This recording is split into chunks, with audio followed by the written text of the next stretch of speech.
Yo, what is going on, Full Heel Podcast? I am your host, Rafael Chaidez, joined Chaidez. I don't know why I say Chaidez. I've caught myself saying it a couple times, and I'm like, well, are you dumb? You don't even know how to say your own name? Joining me once again is my buddy from Canada, Flyin Ryan, off the top rope with that elbow. Hey! Not smart in the Royal Rumble, though, Ryan, so don't do No, you never climbed to the top rope in the Royal Rumble. Nope. What's going on, buddy? I learned that last week that we broke that one down. Yeah.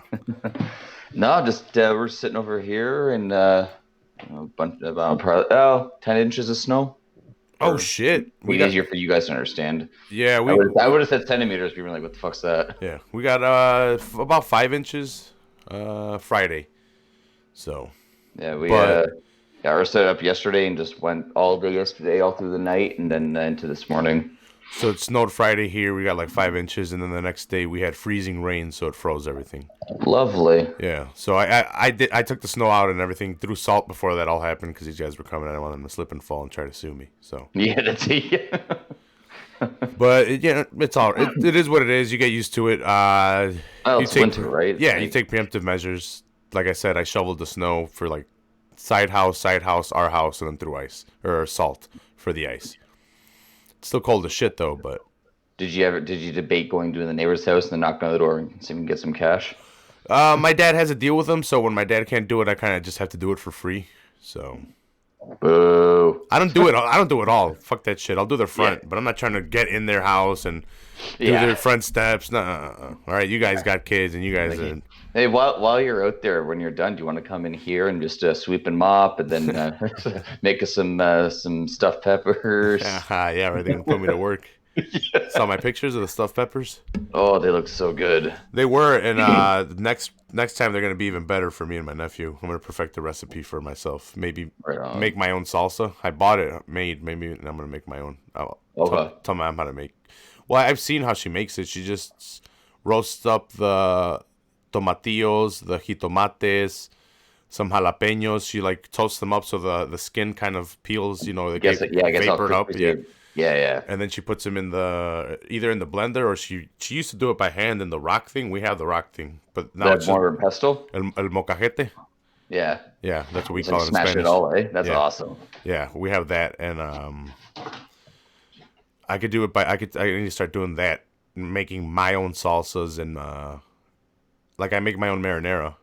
Because a lot of marinara has sugar in it, and I can't have it, so I start with the only thing I do use is the canned tomatoes. That's fine. I could use canned tomatoes. Yeah, because there's gonna be some sugars that you can't necessarily escape for some things, but if you get the right, starting product, then you can at least cut back on a lot of it. Yeah. So today we're gonna do a watch along for Royal Rumble 1993, but I want to thank Ryan for waiting while I was dragging ass. I went to go see 1917. Pretty good war movie. It's a World War I movie. A guy has to get a message to a different squad of soldiers of his. Two guys pretty much just have to go and get it because they don't want to be seen. They have to get the message because the Germans are trying to lure them into a trap. And that's the premises of the movie. It's a good movie. Pretty dramatic and some action. Definitely recommend it, but check that out. That's what I did today right before I came here. Spoiler alert, it takes place in 1917. Yeah, spoiler alert. Spoiler alert. Well, I'll let you guys look it up who won. Yeah. Oh, you like my hat? I can wear it proudly outside now. Yeah. No one can say shit. It's legal here. Recreational. But you gotta be careful now because then people start thinking that you work for like a dispenser or something. Start chasing you down, like, hey, where you work? And yeah, get away. Got shit in his pockets. So the Packers are playing later on. So yeah, they're around 7:00 or so. Yeah, so let's get this shit going. Royal Rumble 93. Go ahead and pull it up on the network or the Daily Motion. They always have it on there. They always have everything up there. Yeah. Yeah. So go ahead and I'll give you guys a second to pull it up. Go ahead and subscribe to the Full Heel podcast. It's pretty much kind of like my little network. Average Joe's MMA podcast is on there. Me and Jeff talking about MMA. We haven't done one in a while. Talking about he's been busy. They just got wrecked over there in Michigan he just too. opened up. Yeah, that's right. He started his own provisionary thing. What is it? Yeah. He was part of the first sale in Michigan of That's awesome. recreational sales. That's pretty cool. So he's been pretty busy, but check out Average Joe's MMA show. The videos are on my YouTube, Full Heel Podcast. But go ahead and also subscribe if you want to hear Football on Full Heel. 10 episodes deep with your hosts, Andres, Frankie, and Johnny. All three guys, all three buddies. Episode 10 was quite interesting. Johnny got quite irritated at Andres. I thought he was going to fight him. It's pretty cool. I was entertained. And I'm part way through that one. I started that one this morning. It's early on where he gets into it. Oh, is it? Yeah. Maybe like a quarter of the way in. Maybe halfway in. They're talking about Liverpool, I think. Okay, yeah, I thought I was listening. Okay, maybe I walked out of the room when out of the kitchen when that happened, but so I listened to the EPL segment, so I'll have to go back and restart it. Maybe I just interpreted it differently, but Johnny's kind of a quiet guy, and then when this guy he just got louder and was like kind of like shut the hell up. Right. Yeah, I thought it was funny. Yeah, but go ahead and subscribe for that. All that content on the Full Heel Podcast Network, iTunes, Podbean, YouTube, all that good stuff. Go ahead and check it out. I'm 2 seconds in, Ryan, but I can move it back a second. I don't know. I'm just right at 0, so you'll be okay. I'm at 0 now. And I'm on the network this week too, so it's okay. I don't do it with anything. 3 seconds back. All right, cool. Do you want to give the countdown or should I? I can do it if you'd like. All right. So we got 3, 2, 1, go. Huh? Let's do it in go? French. On go or on go though, right? Yeah, on go. Yeah, okay. Yeah. I go. Yeah, sorry. All right, so we'll go at 3, 2, 1, go. If you were gonna do it in French, I would have done it myself. The Arco Arena in Sacramento, California. Gorilla Monsoon. You see Stu Hart there, the front row. I didn't even see. Yeah, Bobby the Brain. Oh man, I missed the Bobby the Brain Heenan. I think they're like $30 online now. I think I'm gonna pull the trigger on Bobby the Brain. Nice. I have to have one now. After I didn't appreciate him for what he was until I started going back and listening to What Happened When and Something to Wrestle With. Right. And they point out the greatness and not only his commentating, but you can't really see his wrestling, but like bumps he takes and shit that he's in there for. He's really good at it. And they say he was a really good wrestler, but I've never seen it. It's really. They say he was a good wrestler, but was it too small or something that he just didn't fit in with the guys at the time? But he's one of the guys that knew his place too. Yeah. Like Razor, I say that about Razor, but I think Razor was top guy. I think he was just settled for B player. Well, not B player, but number 2. Yeah, like I could see if Razor ever got like the big strap, I could see him letting the other guy call the match at points too. Whereas traditionally it's the champion that always calls the spots in that.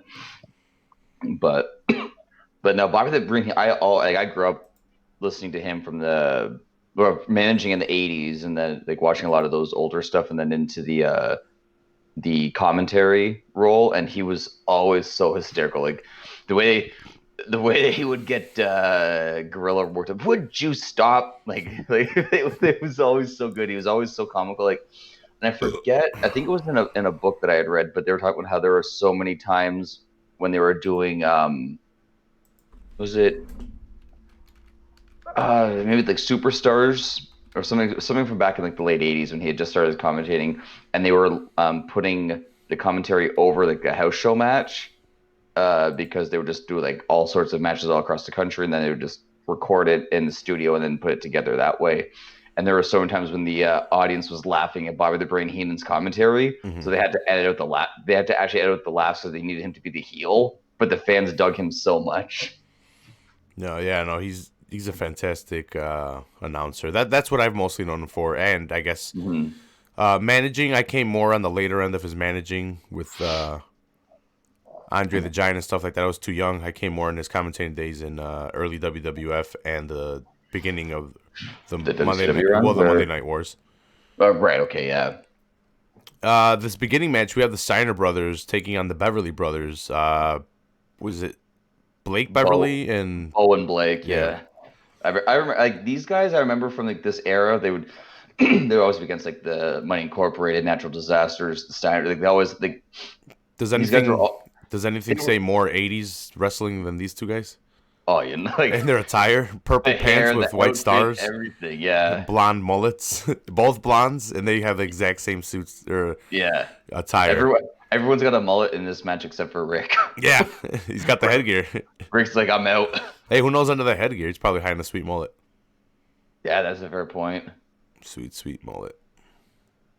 But yeah, the Beverly Brothers were always that team. I don't think they ever had a tag title run. If they did, it was definitely short lived. But they were always in like the big matches. They were always like a name tag team. And I remember they just kind of came in, were big, and then just quietly left in the probably like 90 end of 93 and 94. I only know them by sight. I didn't know what their name was until I looked it up. But that's how big they were. And I'm not saying I'm like a wrestling top expert or whatever, but I know quite a bit about wrestling. I've gone back and watched some old school wrestling as well, and that I can remember these guys were, jobbers, maybe mid carders at best. Yeah, it seemed like they were like yeah like they could beat a lot of like I said like those like superstar shows or primetime wrestling or whatever. Like they would get a win there, Hmm. but when it came to a pay-per-view, unless they're fighting like the Bushwhackers or they needed the baby face to like, have some adversity or something. Like 9 times out of 10, they would lose the pay-per-view matches. Damn, he just got one over on Scott over here pulling that mullet. Did you see the Scott now in NWA? No, is he back in there? Yeah, he made his surprise appearance on Power the other When? day. Last week Okay. or earlier. Well, I guess Sunday. So yeah, I guess last week. Ooh, almost a botched Almost backdrop dropped there. him on his head. Yeah, he was trying to spin him, and then he just kind of got him up there. And he's like, "Fuck!" That's how powerful though he is. Scott, he kind of just adjusted and just turned it into just a slam of some sort instead of whatever he was going for. Because it looked like he kind of botched it a little bit. The heel's on the outside. And this guy's all There squared was up on the side. I forget who. I think it was against Ron Simmons in WCW, and Damn! I guess it was Butch Reed. I'm going to say they were the tag team there in WCW back in the early '90s. And there's this thing. It's Scott Steiner. He's like, forget the move exactly, but it's ridiculous. He does like flips one of them and like a suplex, and then like just turns around, just does the other guy, and it looks impossible to do. And then he does it like back to back with no rest, and it's just like it's crazy when you see like Scott's ability, his strength, and all that stuff, man. These guys are ridiculously strong. Ridiculously strong. Right now his chest is caved in, all sick. Oh, really? Scott, we haven't seen it? No, Compared to what it is now, his muscles looks all weird. You know how Kofi has his chest? okay, yeah, yeah. That's what started to happen with Big Papa Pump. Huh. Yeah, it's not good. Because I know he almost died a couple years back in Puerto Rico, I think it was. I He don't was know about that. I forget if he had like a heart attack or a brain aneurysm or something, but they ended up having to like rush him to a hospital. There was a whole thing that was going on, and yeah, just supposedly he almost died. Holla if you hear me. Dog face Big gremlin Papa in the Pump ring. is your hookup. Against the ropes. Here we go. Boom, nice little slam. I ordered Senator Palpatine. I got him in. I ordered him yesterday. He came in today with the Wow. chair and everything. Nice. Amazon exclusive, $40. But I needed him for the display. He looks pretty cool. He comes with 3 different heads. He's in his robe, sitting in his chair, the one that spins. Oh yeah, yeah. I'm thinking of. I got a bunch of styrofoam. I'm thinking of making the. Well, you haven't seen it, but they show the, like when they're on the new Sith planet, they show his like Sith throne. Okay. It's kind of sick. Belly to belly. Oh no, over the head, belly to belly by Scott. Staple of his, man. He was. Yeah, he used to love that belly to belly. Oh damn! One of the Beverly's cross body chop on across I his love neck. how like Scott Steiner's like trying to go like super 80s with his outfit, but then Rick Steiner comes and goes, "I'm going to go one step further. I'm going to put tropical leaves in Yeah, like, different what was colors." that I'm like, about? what? Like, I don't get it. It's like you're from Michigan. Like, why are Yeah. you putting something from Florida on there all over your gear? I never understood that. I never understood why they didn't go just for because they come out with their Michigan jackets. Why not go for with the Michigan thing? Just Yeah, go for like the commit. blue and I guess it was a bright time still here Yeah, it's the 80s or because they kind of early went '90s. when they were back in WCW before Scott jumped to the NWO. They were kind of going back to like the darker colors, weren't they? Like I remember, like Rick used to have like the dog like on his gear, a little darker Yeah, they coloring. do start changing after this, and then eventually you see Scott switching up his gear, and then he grows the goatee, then he cuts the hair by '98, I think. Yeah, that's I I literally remember Scott Steiner having hair in WWF and having Hmm. no like the short hair in WCW. I don't know.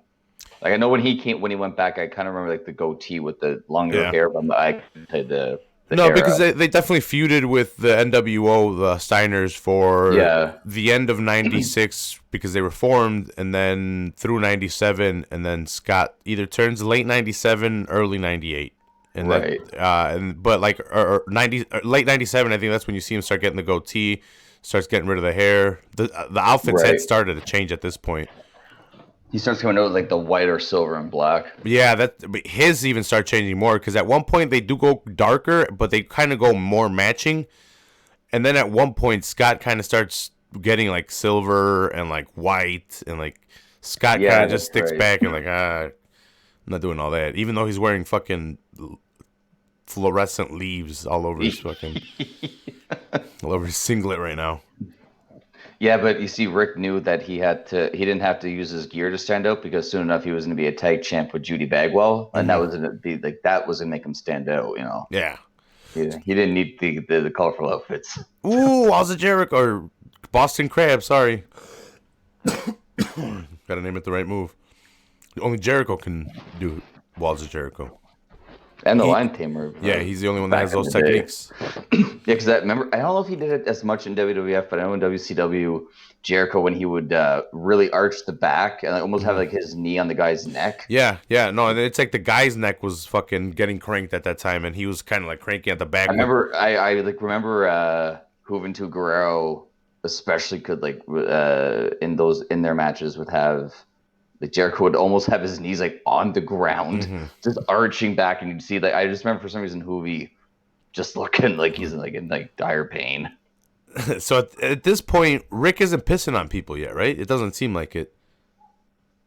No, I don't. Not yet. Yeah, No, I don't he's think crawling so. off floors and whatnot, and Yeah, yeah, because he used to start piss on barking. everybody. Yeah, and then Scott would get on top of him and kind of control him like a dog. I'm a That's right. dog. Yeah. Oh, oh, I'm a dog. X gonna give it to you. But yeah, not yeah, he wasn't pissing on people at that time. The gimmick, the dog face gremlin. Another Ooh, suplex. double arm suplex. They don't do that much anymore. That move. It's kind of No, they dangerous. really have transitioned a lot from those old suplex moves. Yeah, they don't do over the head belly to bellies. Only certain people. I can see why you would let Scott do it. I've never seen him hurt anybody, but it looks like he almost does. Like Brock Lesnar did it to the Big Show. Mm-hmm. I know for sure he did it for sure off the top rope. I don't know if he ever did it in the ring, but it seems like something they may have tried to do just to show how strong he was. Yeah, this is great This is good tag team height wrestling. there. Did he get Yeah. the tag? Yeah, right. Oh yeah. So the Beverleys have been keeping Scott the Oh. whole time, and they finally were able to break Scott down, and they stopped him a couple times from getting the tag. He gets the tag, and they push him out because they were trying to prevent it from happening, but it happened. And Yeah. Rick gets the tag, but now This is what like, and this is what we've talked about before. after a little bit of momentum build, The old tag team. Oh, that's a close. boom! That's a clothesline. Two clotheslines, but the Beverleys, boom! They're both in the ring, so they stop the 3 count. Yeah, Scott's back up there though. They throw there's the Rick out. tag. He tagged him. Yeah, he threw him into it, and like Rick's hand just happened to touch Scott's hand, so it counts as the tag. I would have been like, ugh, gay. Yeah. Ew. But they're brothers, so it's all right. Oh, here Doomsday Device. Come on, Rick. What are you doing? Oh, the You ref gotta stopped him. roll. Oh! Oh, One, the ref two. missed it. That was a 3 count. Ref took too long to get there. Yeah, man, this is like when tag team wrestling was awesome back in the Oh, 80s, that the 90s. Frankensteiner Frankensteiner is there. kind of That's it. planning him a little bit. I I don't know if this is true, but I'm pretty sure they made Rick or Scott stop using that Frankensteiner. Oh, really? They had to have, man. It gets sloppier and sloppier, and he's just too big to be doing that. Yeah, I guess like when he was back, yeah, when he's in WCW, like, because I know he used it off the top rope too, and then Other top rope's a little bit smarter because you got a lot more space you to have more fucking room. turn. Yeah. Yeah. The brain scan. I love that. I love Bobby the Brain Heenan. So, So he's gonna. so they do a fucking breakdown I here. love that they're doing this. They have a Yo, little did you see? technique breakdown for Bobby.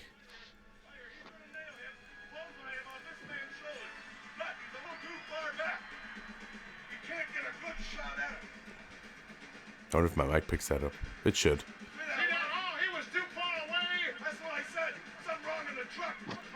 He was too far. He wasn't too far away. away. That's the funny thing, though. Like if you look at how far he jumped, he almost hit. Like he could Yeah. have hit it.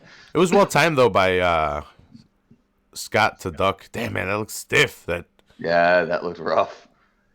Did you? I know you don't watch too much football, but did you see it was a Monday Night Football game about a month or so ago, and Booger McFarland.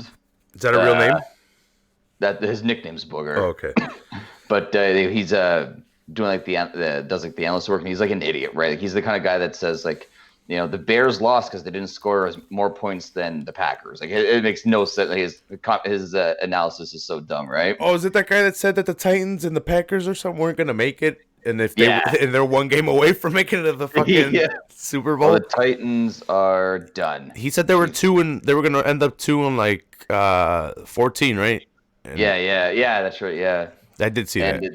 it's so that he in one of the Monday night games, he was drawing just like how Bobby the Brain Heenan was there, like on the screen, and he drew a circle on this defender and a circle on this defender, and he showed how the middle part was wide open, and it just draw a huge cock on the TV screen, and he's just talking about it, and like you're seeing, it's like, are you real right now? Like, how do you not see this? Yeah, no, I stopped with football a while ago, but I did see that they were. Well, I thought they were clown. I didn't see that, but I thought that they were clowning him because of his picks and how wrong he is. There's so many. Yeah. That the only reason that he's famous is because of his horrible picks and people like shitting on his analysis of stuff. Booger. What's Sean doing? They're just showing highlights of Sean. They're getting ready for the Intercontinental title match. Him and Jannetty. Yeah. So they just showed the second greatest turn in wrestling history. What's the first? Oh, Hogan for sure. Hogan. Now you notice in that mirror how Sean saw Jannetty. Does Yeah. that not remind you of Hogan and the Warrior? Yeah, a little bit. Yeah. Except we could see Jannetty. Like everyone else is like, I don't see anything in the mirror, Hulk. Mm-hmm.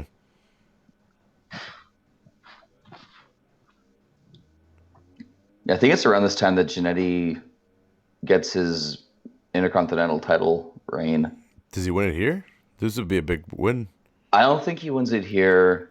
I haven't looked up the results of this, so I only looked up who was in the match earlier. That's how you know the Beverleys were in it, but I haven't looked up the results of this, so this will be interesting to see. Sherry's trying to stop he's gonna break the mirror. He's gonna hit Sean. I love this part. By God. By God. Oh my God, Sherry. And Sean's out of there. What you do, Marty? Don't check on the woman that's unconscious. No, just what you do, Marty? You piece of shit. What a piece of shit. That's why he's where he's at and Sean's where he's at.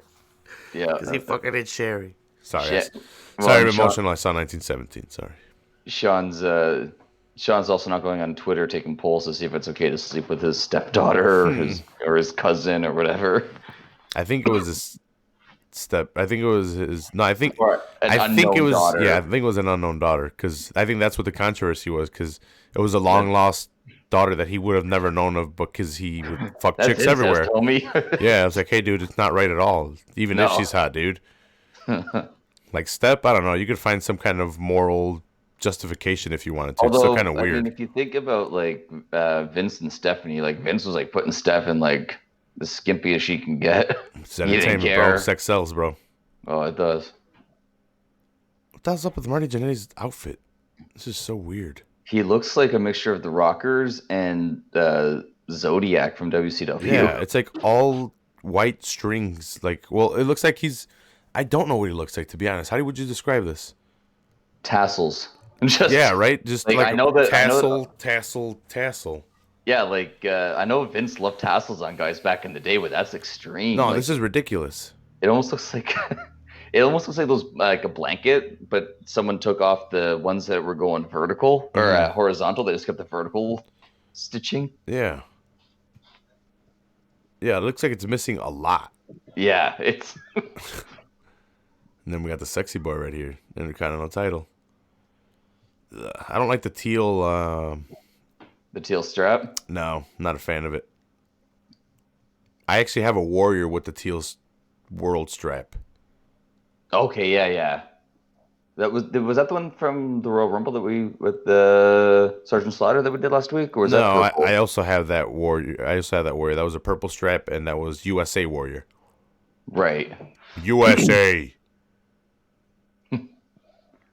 Yeah, like that color does not go that. I mean, it also doesn't help that he's wearing like that bright gold to Yeah, clash with it too. Like he's got a lot going on there. the pants should have at least matched the strap if the gold was gonna match the jacket, and Yeah, the white doesn't make sense. yeah. Like I didn't mind the when they had the yellow Intercontinental title. Hmm. That one was all right. But yeah, like when they started trying like yeah all the different colors with Warrior and then here was Sean in that. It's just I don't get it. Jesus gave me a Raphael hat. It's all Nice. it's just digital Raphael. Like it's like digitized, so it's kind of blocky. Oh, okay, Yeah, okay, it's kind of nice. cool. A nice hat. And he also gave me like a like a art piece like this of Hyrule for Legend of Zelda. So it's like Oh, you okay, ever play nice. Zelda? I played the one for N64, Okay, so you know but Hyrule Field, like the kind of like the it's like the map. He gave me the map in right, black and okay. white. I could go get it, but I'm lazy.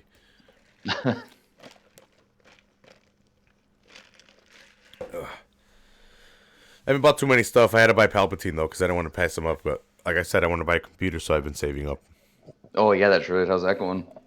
Just putting away money because I don't want to just buy something that I can use for a couple of years. I want to drop some good money into a nice, Investment for yeah, long term. like a Yeah. grand. I want to drop like a stack into a nice computer with the best graphics card, but like everything, so I can do everything. So I can upload me playing video games without it crashing because Right. it couldn't handle camera on top of this, on top of that, and then like it just this is too much of an old system. It can handle this, but it wouldn't handle what I wanted to start doing. So I just realized that Marty Jannetty's wrist guards are tasseled also. yeah, everything is, dude. Like the pants, oh man, The only thing isn't the boots, yeah. and the boots are they're bad as well. The whole thing is bad. Yeah. Kind of looks like what like Sherry used to wear, like Luna Vachon used to wear back in the day. Like they would have like the threads would be wide open so you could show as much skin as possible without Hmm. showing the bad stuff for TV. Yeah, it's like that Rose McGowan dress that one time. Remember? Yeah, yeah, that's right. She was showing her ass, and it was just like vertical cuts. Yeah, This is what this. See, these aren't even like vertical cuts. It's like they're tassels almost, like yeah. tied Like they just, tassels on they each just side. yeah, they just like stitch them to random patches here and there. Hmm.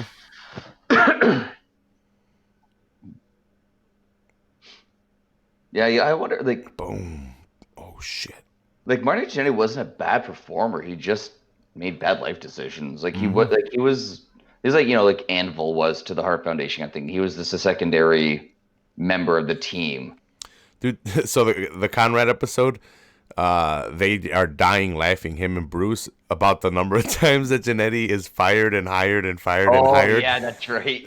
And they say that Jannetty's probably, that was pretty horrible. That was a bad. pretty horrible plancha suicida. Yeah, but they go over the times and they say he's probably the guy that's been fired and hired the most times by any other person, even more than Yeah. JR.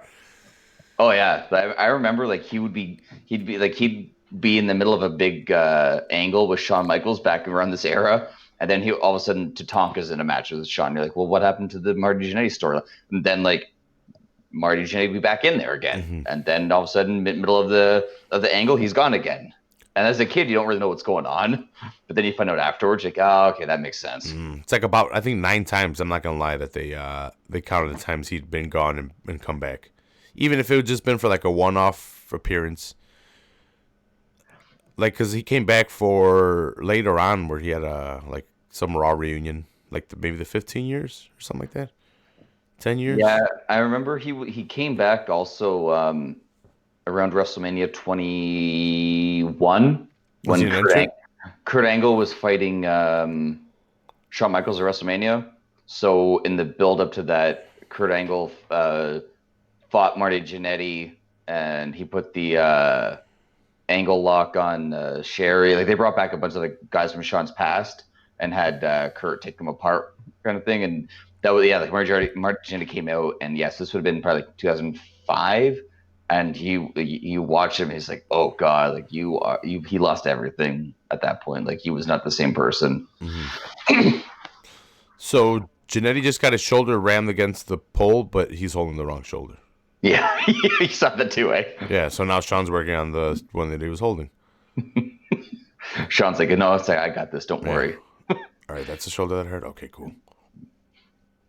Because to be honest, it was sold it was executed and sold pretty well when he hit the post, and I'm like, damn, that looked like it hurt. Yeah, and now he's holding the opposite one, and I'm like, okay, yeah, but he went down, he was holding it okay, and then he tried to stand up and he switched his hands around. Yeah. Oops. Come on, Marty. Yeah, there was definitely a reason why Sean became one of the probably top 3 workers all time. Numerous individual titles, big singles runs, great factions. Yeah, and why Marty Jannetty is taking Twitter polls and if it's okay to sleep with his daughter. It's horrible. I love how he's holding his shoulder but still doesn't have time to fix his hair. Camera's on, we gotta look good. Let me flip my mullet real quick, Sean. Yeah, it's definitely like you can always tell the era from the outfits and the hair, eh? Like even the guys that have long hair now, at least they have full hair, not just a mullet. What fucking era are those tassels? Well, man, Vince always loved those tassels. Remember when Lex Luger was the narcissist? Yeah. And he would come with, and there was what I think it was the Lex Express episode on Something to Wrestle, and they were talking about how when they were trying to get him over as a heel at the beginning, and it wasn't working, Mr. Perfect would rip a tassel off of his outfit. Oh yeah. And Luger's he's like, I gotta pay for that. I gotta pay to get that fixed. He's always rip off a tassel, but Vince wanted more tassels. Mexicans love tassels, especially on their leather jackets. And on the hats, on the sombrero there, like the. No, not that. How are you gonna see? Come on. No, like maybe it's just like when you say like on TV when they're like a Mexican restaurant and they come out, they have like the sombrero has like this the tassels with the little ball hanging at the bottom. Those are Spanish people, Ryan. Well, Mexico, Spain, man. Completely different, bro. You know what? I'm offended. This podcast is over. Where's the? Yeah, that's it. We're done. Stop recording. I actually don't like the Spanish because they came to Mexico and stole all the gold and then left. We speak the same language, but they're just Spanish-speaking Europeans. That's to it. me. Yeah. Well, it's like when they say like when you go to South America and like everyone speaks Spanish, but they're all different, like country to country and all that. So it's just a language, is it? Yeah, some of the like Puerto Ricans speak super fast Spanish, and they have different words than I would. Even in like I've said it before on here a bunch of times. the part of Mexico that we're from Oh, is right. like a southern part, but we're from the mountains. But like here would be considered like a southern dialect because they slur their words a lot together, and it's more of a farm type of living. So it's kind of the same thing. Right. It's a It's like how it's like like the French that they speak in France is considered to be so romantic, and the French that they speak in Quebec is considered to be just dirt. It's like a lot more slang derivatives of words in that. yeah, yeah. Mexico, it's got its different things, city, and then well, like everywhere else, farm Yeah. life, rural and urban, suburban. I don't think it has suburban though. I don't think Mexico has suburbs. Yeah. Well, yeah, sure they do. They call it L.A., Houston. Baja LA, Baja California. Yeah, I was surprised. I didn't realize how big of a Mexican population that Chicago had until I was talking with Frankie about Chicarito going to DC or going to LA over Chicago, I should say, not DC. Yeah, Frankie was pissed. Yeah, and then yeah, he was telling me that they have such a big big Mexican population in Chicago, and I Yeah. didn't know that. Oh, it's huge. Huge. Um, I, I, I asked my dad that very question, like, why did he decide to come to Chicago instead of staying in LA or Texas right next to the border? Yeah, that's what I yeah. He's like, I had family over here. He's like, they came over here too, so he's like, I decided to check it out over here. He did stay in Cali for a while, like a couple of years, but then No, I think everything's too expensive over there. right. In Chicago gives you that big city life with not it's still expensive, but just not as expensive as Hollywood. That's even like Kitchener for me. Like I'm an hour away from Toronto, but like where I live right now, if this was in Toronto, it would probably be double the price in rent and stuff like that. Mm-hmm. So it's like, you know, hit the highway, you're there in like I said, 45 minutes to an hour. You still get that big city feel, but everything's nice and cheap. Guess that kind of be like Champagne to Chicago in a way. Yeah. Yeah, there is a difference. Champagne in Chicago. But the one difference is the real big difference is that's the campus, and outside of the campus, it's a small fucking place. Oh, Well, okay. for me at least, because I'm from the city. Once school semester would end, everyone would leave, and it's like empty ghost town. And then you see the townies, and it's all Oh, okay. here. It's like it's We're not like in Chicago anymore. yeah. It's like, what you doing here, boy?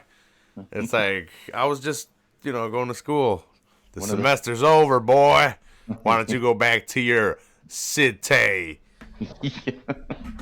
As long as it's not one of those sundown towns, that's all that matters. It's a sundown town. Sundown towns, they were big in the southern United States. I don't know if they're still a thing, but it was back when black people were starting to get a lot of rights and they were Hmm. allowed to live with white people and like work with them and drink from the same water fountains. And white people rebelled. And when the sun went down, if you were a black person and you were in town, you were probably going to get assaulted, murdered, and that kind of stuff. So by sundown, you had to get out of the town or lock your door and not go outside. So now it's the opposite. Yeah. Uh, times have changed.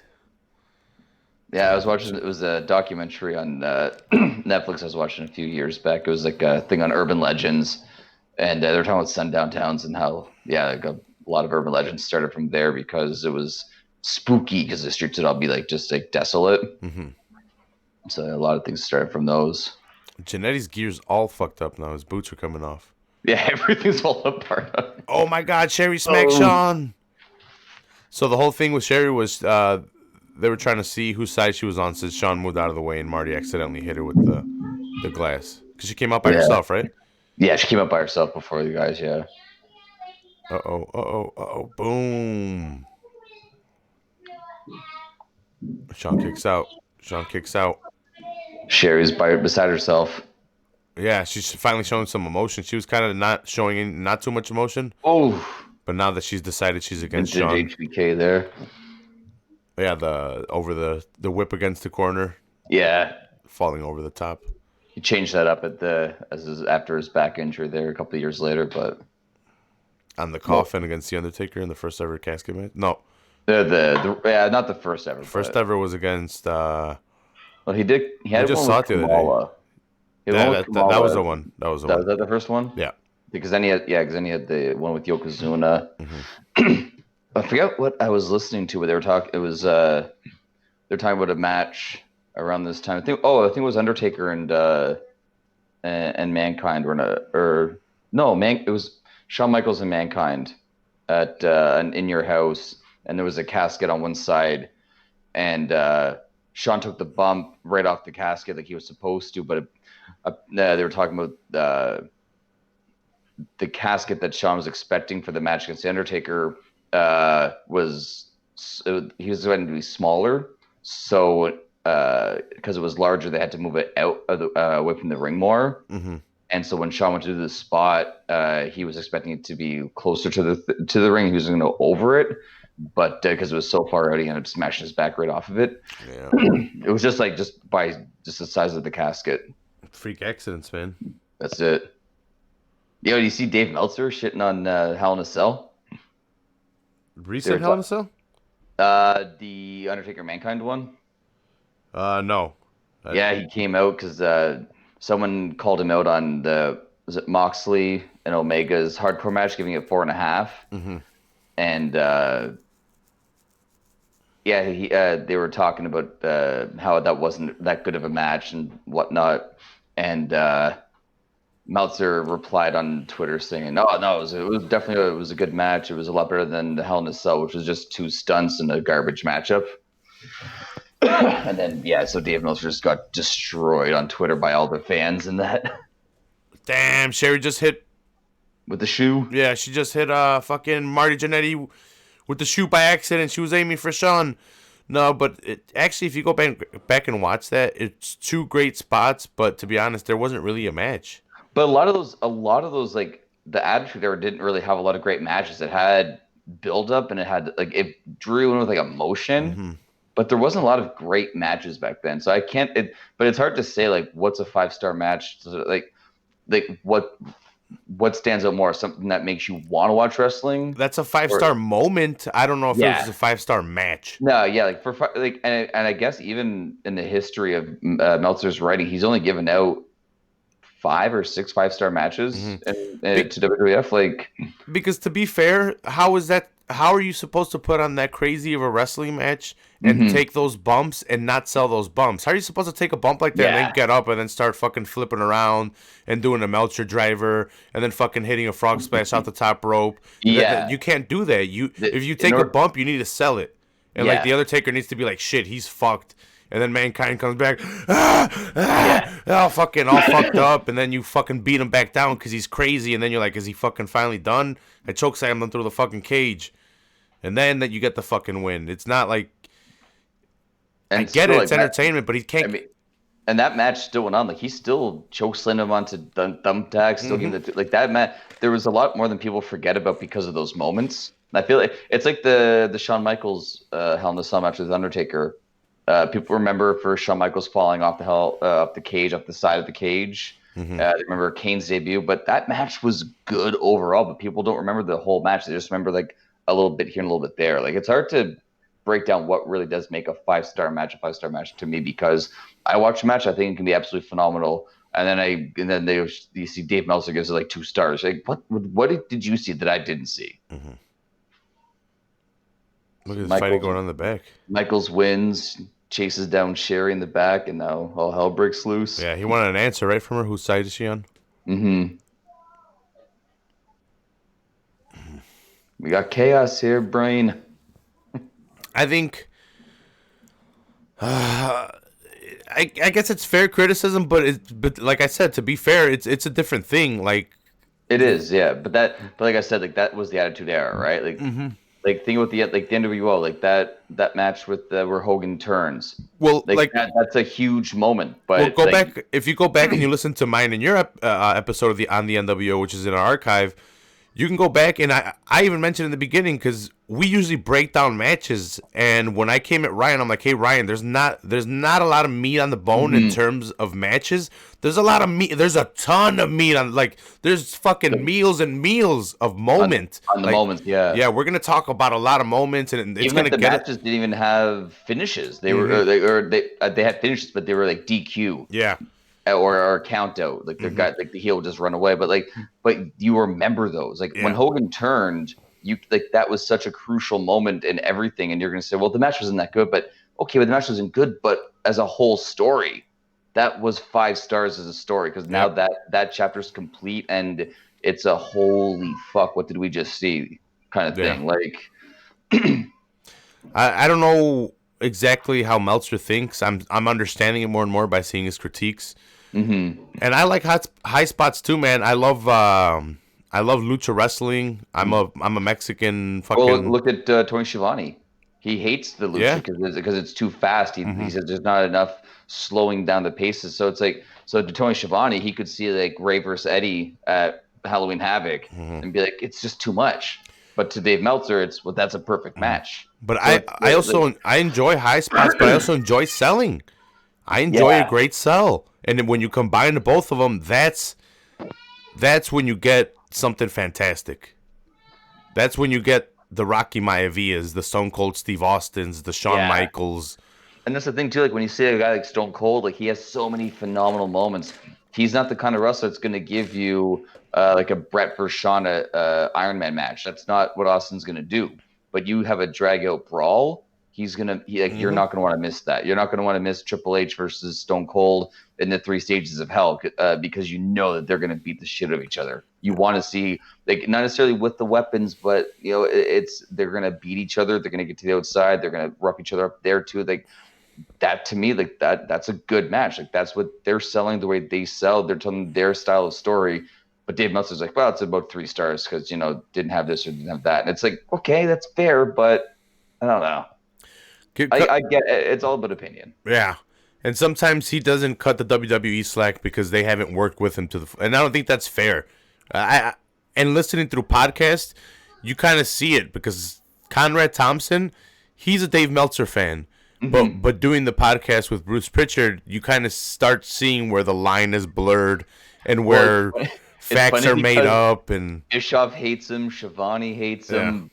If it's like if you're in the business, you don't like him because Hmm. he's like drawing the curtain back. Like his dirt sheet was all about exposing stuff that's happening backstage because guys would go and they would say this is happening, that's happening. So he would report it, and then Vince would be like, "Oh shit, well we got to change that angle now." So you could be sitting there not able to get a big push, and now you might get that push because they got to change something at the last minute. So like that's what a lot of those guys hated him because he was pulling the curtain back and showing everything that was going to happen. And it gave like some guys like they would I forget who it was, but they said like they would give certain guys information that Hmm. was false, and the next thing you know, it'd be on the dirt sheet, and this guy would be the only one to know it and be like, "Oh, interesting. We told you, and you only that, Yeah. and now it's in the dirt sheet, and we were never actually going to do that angle. So now he looks like an idiot for reporting it, Did they and do he's that better than recently with somebody? I forgot. I forgot what someone. I think someone got fired for doing that recently. They they gave some false maybe, information and it got leaked out. Anyway, yeah, I had that big boss man sealed up. I don't know if I should open him. I've left him sealed because he died. So yeah. I put him next to the Legends ones I have because I have some Hall of Famers that I'm never gonna open.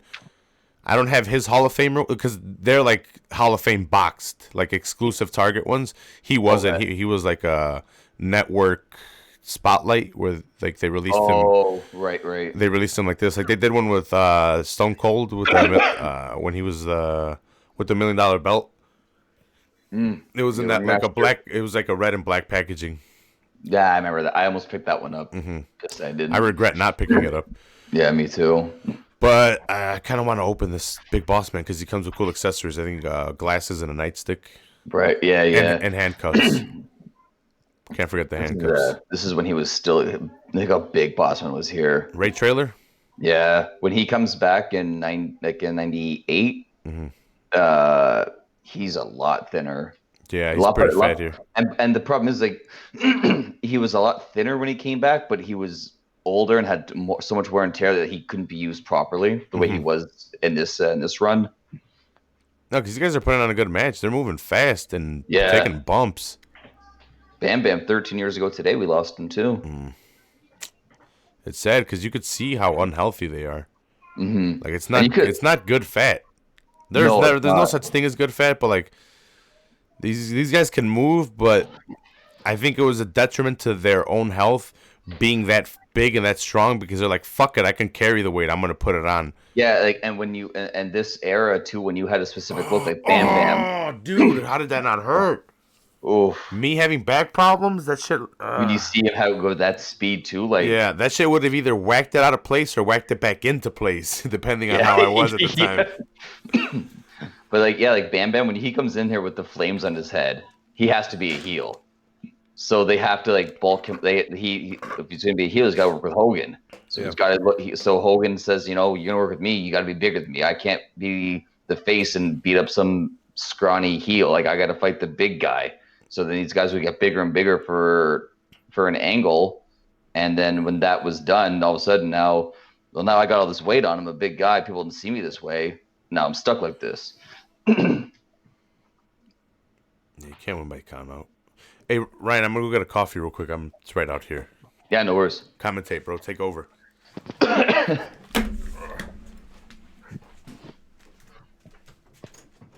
Yeah, this is prime Bam Bam too. Like this is where he was gonna be getting ready to later this year going against Bret Hart in the Kingdom Finals too. He's gonna get a big push in that pay-per-view. Get a small run leading into a couple of years from here. He'll be getting ready to take on Lawrence Taylor also. And Bossman's just about ending his run. He's about to make the jump to WCW run this time.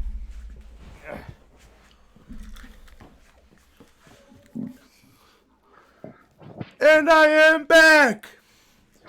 I was just saying how this here is around the time Bossman's run's about to end and he's going to make the jump to WCW. Mm-hmm.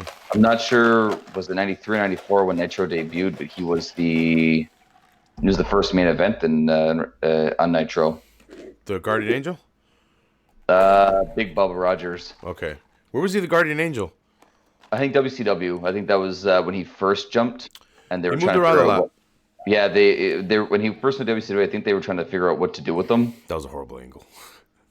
Yeah, was it Guardian Angel, Big Bubba Rogers, and then right trailer? Yeah, kind of like John Tenta. He had his different runs. He had a weird run here because in I think 1990 he was the Canadian Earthquake. And then, in like a couple months later, they just dropped Canadian, and he was like, because he came out with the whole. It was like a baby blue singlet with the Canadian flag on the belly, and then he came out with like that black one with the earthquake written across it and all that stuff.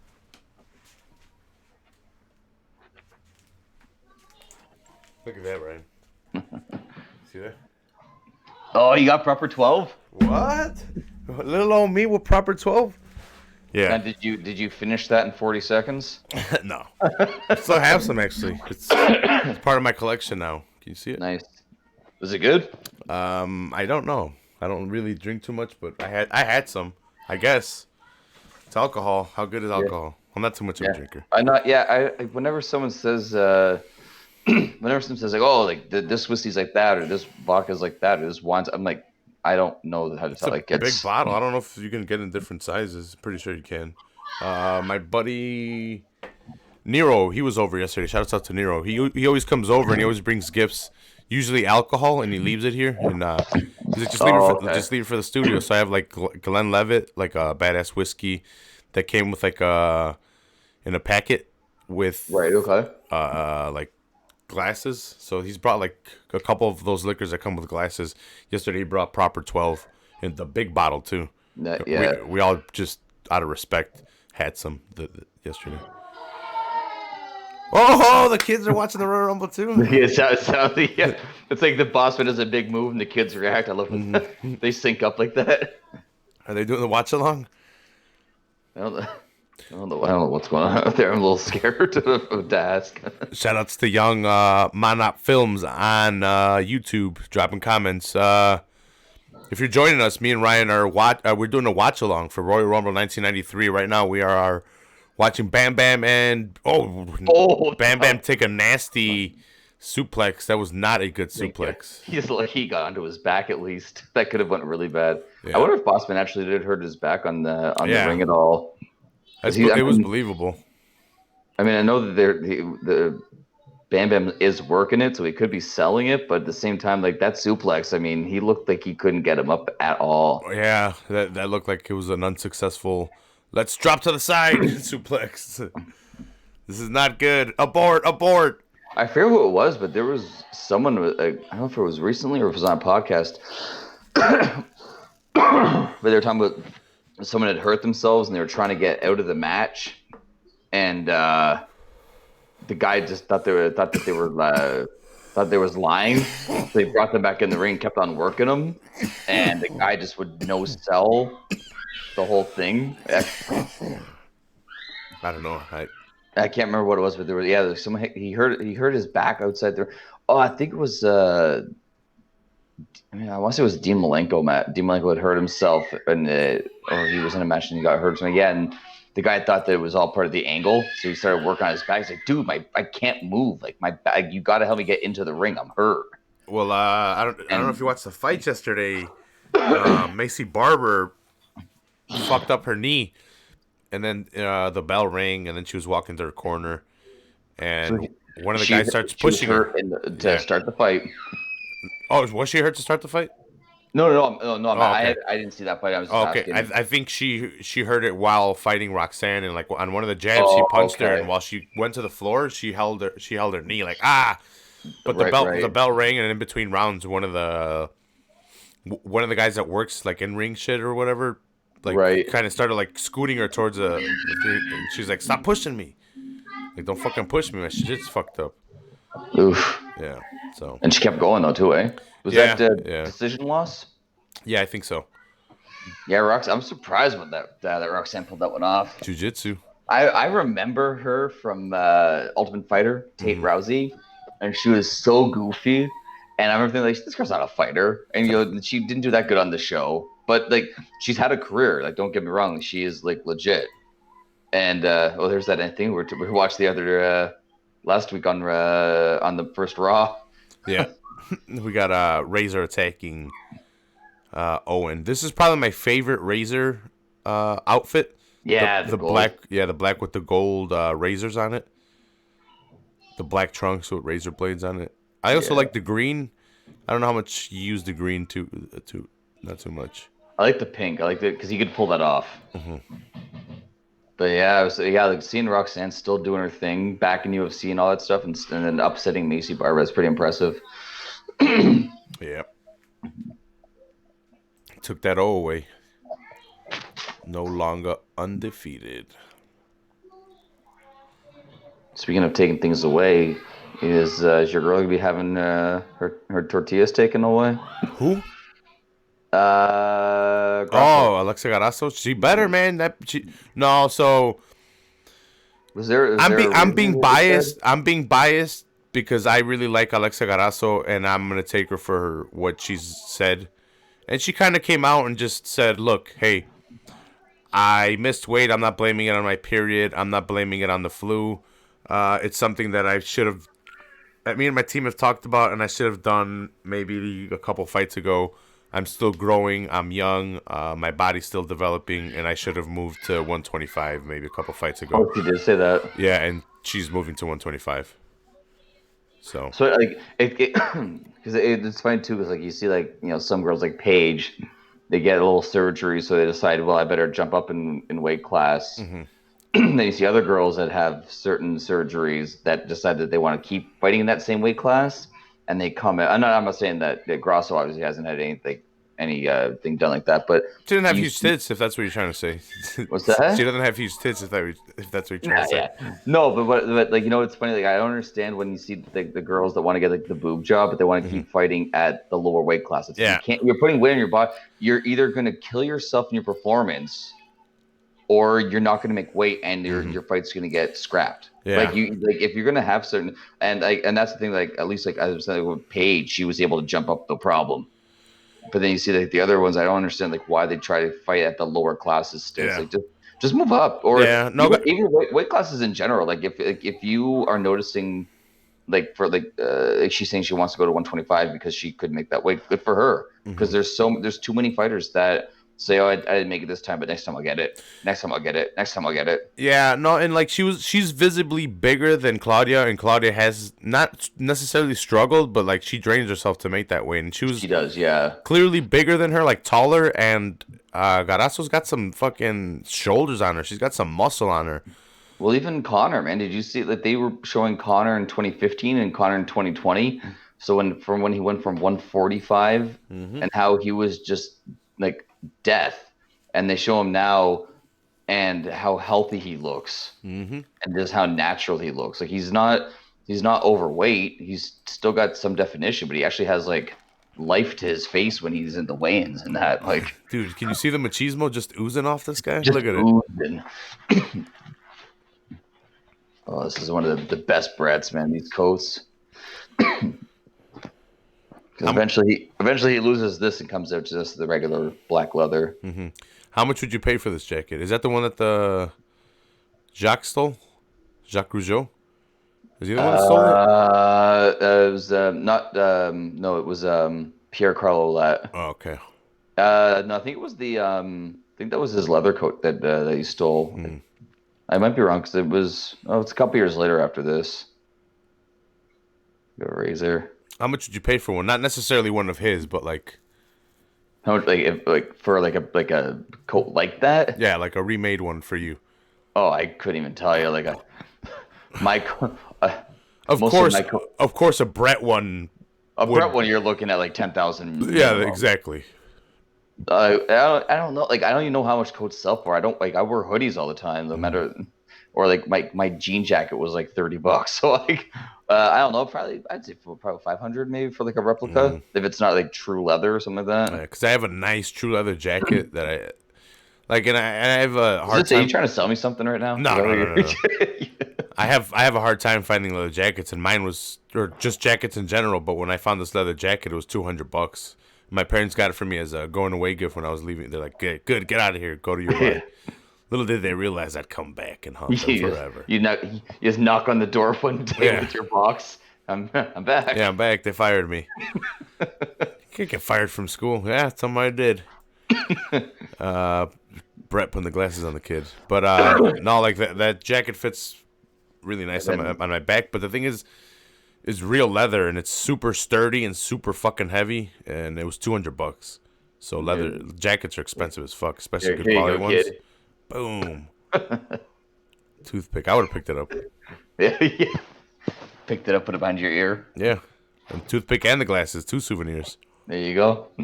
And Brett goes at him. That's the disrespect. What match is next? The Royal Rumble? Oh, the championship fight's right here. Unless they just do the championship fight right in the middle. I would assume it would be right before then. Yeah, because when I was looking at the timing for the matches, I know the Rumble was an hour. We're closing in on an hour here, so there's still an hour and a half left. So there must be one little build-up match, like because you don't want to have the big title match and then the big Rumble. You want to have something to like go get a hot dog, take a piss, get ready for the Rumble. Fucking hall so huge, so big. You say you don't realize how big he is until he's in the ring with a guy like Brett, and he towers over him. Yeah. Hey yo, Brett. Take this Irish whip. Avoid the knee. Hey, yo. Got height up there. Yeah. Ooh, and this is where we start the focusing in. Chopping them down. Focus on the left leg. Work them for the sharpshooter. This is my finisher. I'm going to start getting you with it. Or start working you till I get it. Boom. Butt stomp. Hey, yo, Brett. I always love when they do that. They off the leg. Off the medium-sized man. Hey, yo. Hey, yo. Hey, yo. Hey, yo. Hey, yo. You ever seen that video? It's just no. You ever seen it? It's just all clips of him. Hey, yo. Hey, yo. Hey, yo. Hey, yo. I would die watching that. Because you know how he would come out every night and he'd be like, hey, yo. And he'd take Yeah, the yeah. survey. I Like, was, I was used to like whenever Nitro, whenever it was in Canada, that was like the one thing. If I saw Scott Hall come out, I was used to wait for the hey yo and one more for the good guys. uh huh. They were gonna take the poll. Yeah, that Who's he here could. to see? Who's here to see WCW? Are you here to see NWO? Yeah. Yeah, he'd always say he'd say NWO, but then he'd WCW. Like, it wasn't NWO. WCW. Now give me a hell yeah. Yo, you got your Austin shirt on. Yeah, dude. Yeah, it's probably the Packers are gonna lose today because of this. I'm not wearing my lucky shirt. Wait, why? What's up with that? I don't know. I just didn't realize I didn't have it on. Seamus over here? You showing your red hair? It's actually not red. It's dirty blonde, brownie blonde. You look pretty red to me, bro. We did this match right on the Scott Hall episode. I've done this match a couple times. This is a good match. Yeah, this is a good one. It's not a long one, but it's that's crazy too. This is like 6 months into the WWF, and this is his first, and he gets a title shot, and that's it. Yep. That's so crazy to me that he gets so big of a push here, and then after this, after it's 27 years old at this point, so it's not really a huge spoiler. But Yokozuna is going to end up becoming the champion of WrestleMania here, and that what? Basically just spells the end for Scott Hall getting anything. Yeah, he asked for more money and not right now. 95. He goes like another 2 years, but yeah, he never. After Brett loses to Yokozuna, it's just Yoko just running roughshod. Yeah, well, right here he had just come in, and the reason they had fast tracked him with his title match is because I forgot who had blackballed him and not showed up, or they wanted more money and Warrior. So Warrior, Brett and Warrior. Okay, yeah, so Warrior dropped out, and they're like, well, we got this huge-ass motherfucker. Let's throw him in there. He'll lose, and then we'll build him back up to the title shot because... Yeah, they were transitioning... Macho was supposed to team with Warrior at Survivor Series in '92, and Warrior wanted more money, and the plan was to transition Macho to the booth, and they were going to have Warrior do a bit of a angle with Bret Hart, and then that just all kind of fell apart because of Warrior. Damn! Kansas City advanced to the Super Bowl. Yep, San Fran's up right now. Damn, the game already started. Yeah, an hour ago. No. It's first quarter is still happening. Good. Hopefully, you'll catch the second half. Yeah, well, we'll see what the score is. Hopefully not. We might make this a long episode. Because we don't have that much longer. What, an hour and a half? Yeah, but an hour and a half, yeah. Pretty much like a match in the Rumble? Yeah, actually. So I made so many peppers that I made some for yesterday and then today so my nephew could eat, and then I had some right now too. I had another 2. Fucking good. Oh, you put up the Hey Yo compilation? Yeah, so you can check it out. I was trying to see what the matches were here. Hey Yo! Oh no, so after this is the Royal Rumble. What? It's a long Royal Rumble then? It's hour 6 minutes. Okay. But I guess, they're probably going to have... Well, yeah, by the time this match is done, they'll probably do like their little... the segment where they have all the wrestlers give a little spiel. Dude, they're on the last Something to Wrestle, they did Royal Rumble 90. And they were talking about how those promos that those guys used to cut, they weren't scripted. It was just go out there, say whatever you want to say. And let me tell you something, Flyin Ryan. Me and you are gonna start off 1 and 2, but I'm gonna flip you right over them ropes, and I'm gonna take it right to the top. You got number 30, brother. You gotta hear what Hercules says. He starts going off. He's like, Hogan, we coming for you. He's like, I'm gonna be in this Royal Rumble, and I'm gonna do whatever it takes to win. I'll throw you over the top rope. I don't care. I'm gonna win this Rumble Royal. And he's like, he's gonna win the Rumble Royal but he's like, I don't care. I'll do whatever I have to do, including throwing you over the top rope. It's like, oh, that's the only thing you can do is throw over the top rope. I'm gonna do everything I can do, but not learn the name of this match that I'm gonna win. And of course, He's like R-Truth. I'm the 24/7 7-Eleven European Tag Team Champion. yeah. On Monday when he came out with Brock to cut a promo alongside Brock, he was on point. I cut it after. I had seen the picture of Brock Lesnar. All I couldn't tell who it was because he was in the F5. Yeah. But he had that, I don't know if it's like a boa or if it was part of his coat, was covering his head. And for a second, I thought that Brock was giving an F5 to some girl with long blonde hair. And then I saw that, so I went and I looked up like Brock Lesnar on Raw F5, and it showed his art. Like, oh damn, like that's a terrible angle that they took the picture of. Yeah, so they came out and they started talking about how Brock's going to be number one, and it was Paul Heyman and Brock. So then R-Truth, well, you saw the segment, right? So R-Truth comes out and pretends, well, he's acting like Heyman's the one. He's like, I'm entering myself in the Royal Rumble against you, Paul Heyman. And Heyman's like, what? and then Brock's even laughing, and the crowd's fucking cheering, and then Heyman's like, I'm not in the Royal Rumble. Brock's in the Royal Rumble. And he's like, I officially withdraw from the Royal Rumble then. They were saying that they want they're trying to get R-Truth, and that he was put in that promo spot because they're trying to get as much heat on Lesnar, and R-Truth is so over right now that he was like an easy one to have Lesnar destroy.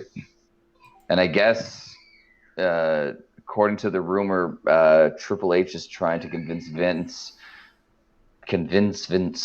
to let an NXT star eliminate Lesnar from the Royal Rumble. I heard that they're going to either do Kane or Tyson Fury to set up Tyson Fury versus Brock, or Brock versus Kane. Because Kane, both of those are so stupid though. Yeah. Because Kane's not gonna win, and Tyson Fury's not like, if he wins, it's not gonna be for the title. Like, that's so. I was fine with Brock entering one and winning it, and then facing the Fiend and not winning the title. I like that angle. You don't have to put the title. You can have him face the Fiend and then the Fiend cheat. Yeah. Both titles don't have to be on the line. I've heard that they're going with Roman again to win the Rumble. But things change a lot. So, and then the Charlotte Flair trying to win her first Royal Rumble. Who won last year? To Asuka? No, last year was Bayley. Bayley? Not Becky. Because Becky ended up going to WrestleMania to. Oh, maybe not. Yeah, no, go. She lost it. She lost the title to Asuka. She won the Royal Rumble. Then Vince said, you have to change your attitude or something, and they kind of, like the Austin storyline where she turned her back on being the good girl or whatever. Set up Charlotte versus Ronda, and then Becky earned her way back in. Didn't she lose that night to Asuka the belt, and then she came out in the Royal Rumble and won the Royal Rumble? Yeah, that sounds right. Yeah, she lost. Yeah, that sounds like. I don't know. I forgot. Or she lost the belt to someone, and she came back out and won. Or maybe she. I don't know. Yeah. So I typed in Google, who won the 2020 Royal Rumble. It says Drew McIntyre is the current favorite to win the 2020 Men's Royal Rumble. I'm not mad at that. With the majority of the betting sites from across the sea, with the Brit having been eliminated at number 22 back in January by Dolph Ziggler before losing out to Roman Reigns in a singles match at WrestleMania. Okay. Early bookings, view on 2020 Royal Rumble, ringside news. I usually don't look at these, but I want to see who the favorite was. These guys are having an incredible match while I'm over here looking at odds. So good, yeah. Brett did a jump out to the spot to Razor. Can't even get the words out. He did a jump out spot to Razor. There's some good ass fucking weed, man. I'm getting ripped. Pick some up on Friday. It's legal now, bro. See, don't you see the hat? Yeah. Is it sales going well over Chicago? Is it being reported yet? Or the first day, They sold 2.3 million. Really? Yeah, and well, they're taxing it pretty high too, but still, it sold more than Denver did in the first week in one day. Wow. Chicago did in one day what Denver did in their first week, Wow. and Good for them. they um they beat Michigan by 2 point, or they're like 1.3 million sales in the first day. So They were. I think Michigan did like 1.1. I think we did 2.3. They had. I think it was New Brunswick. I think it was New Brunswick. They their first year in Canada, they had a $6 million loss. Canada's the only place that could screw up legalization. Sounds like it, man. Because Like I don't know. they ran out of weed here because people there was lines that all Well, crazy. like they announced it in 2017 that it was legal in 2018. So they had like a full year to get ready, and half the provinces didn't even have a store. Like, So so you can only buy online. So like the running joke was your mailman is your dealer. yeah. So here I think they fast tracked it here because I know it passed last year, and I know it took them like a year to get everything established, but that was for rec and like medical. Michigan passed it like, well, they passed it, but nothing was settled, like for them. Well, I might be wrong for the big cities, but as long as we're Jeff is, but Jeff is no, because Jeff said in the state of Michigan that they're the first rec sale, unless it was just Muskegon.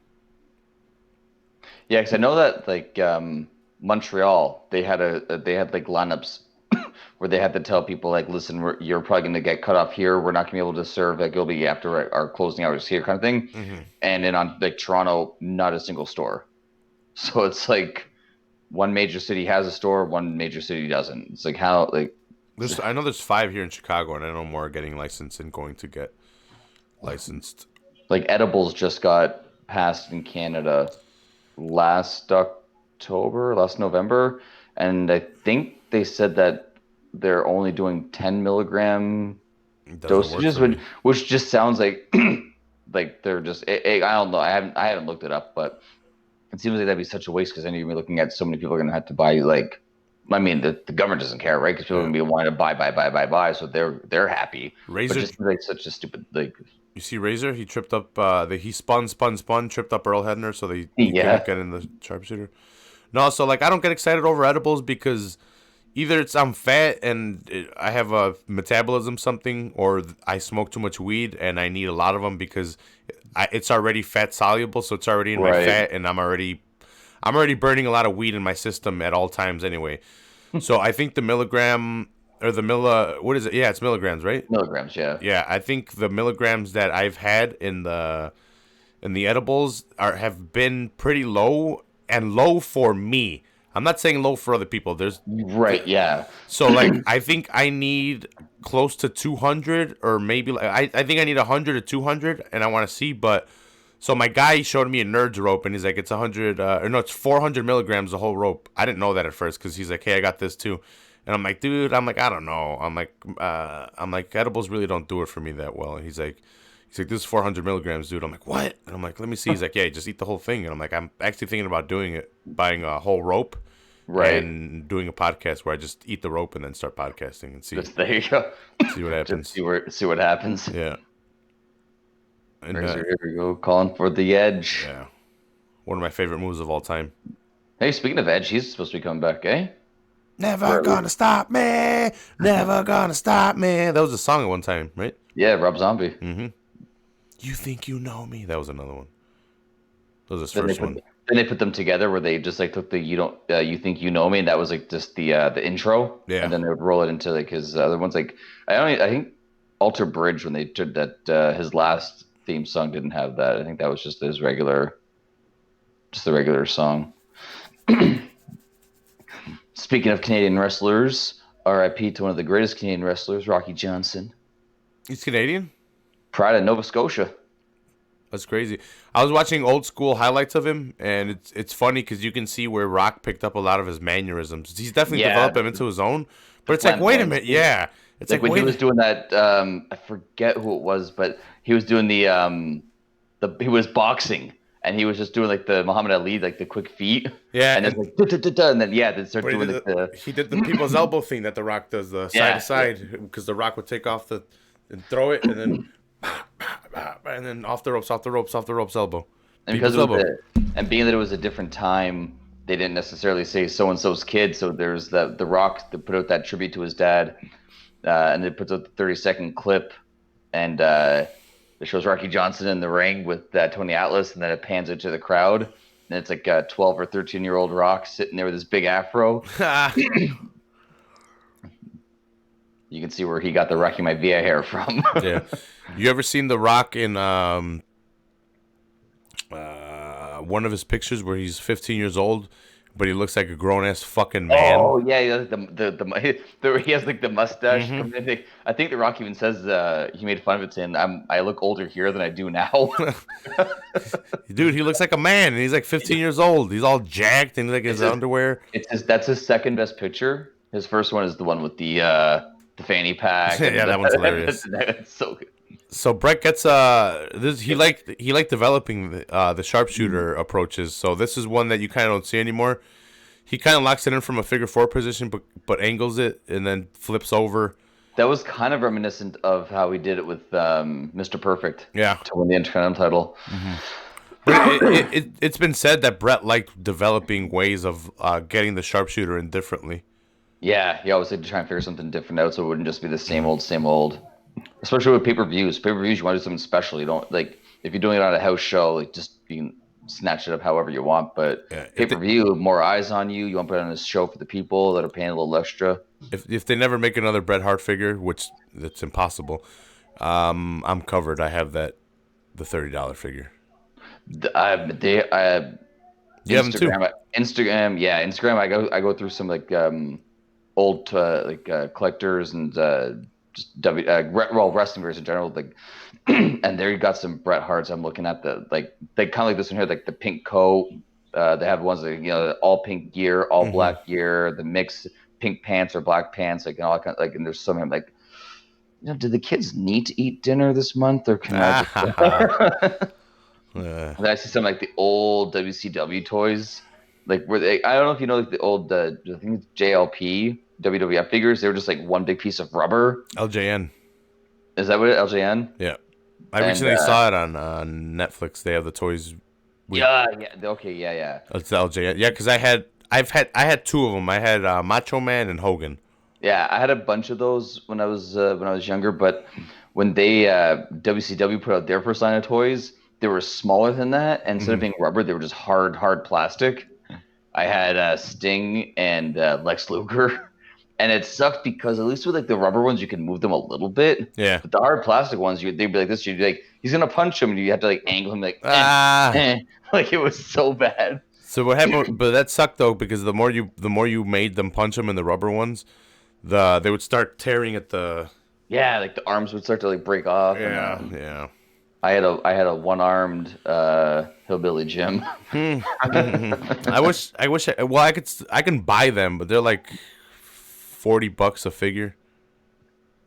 And like the rare ones are like the heels are a little bit rare, so they're a little bit more expensive. So like if I wanted, I think it's Iron Sheik is one of them, and the Russian dude that died recently. Volkov? Yeah. Dude, Iron Sheik, I just saw, has a documentary on Amazon. Amazon Prime has a documentary on the Iron Sheik. I gotta check out. Is he unveiling the narcissist here? Yeah. So remember on Raw that we watched last week? Yeah. There was he says the narcissist is coming, and then this is the debut of narcissist. AKA narcissist, real name Lex Luger. Lex Luger.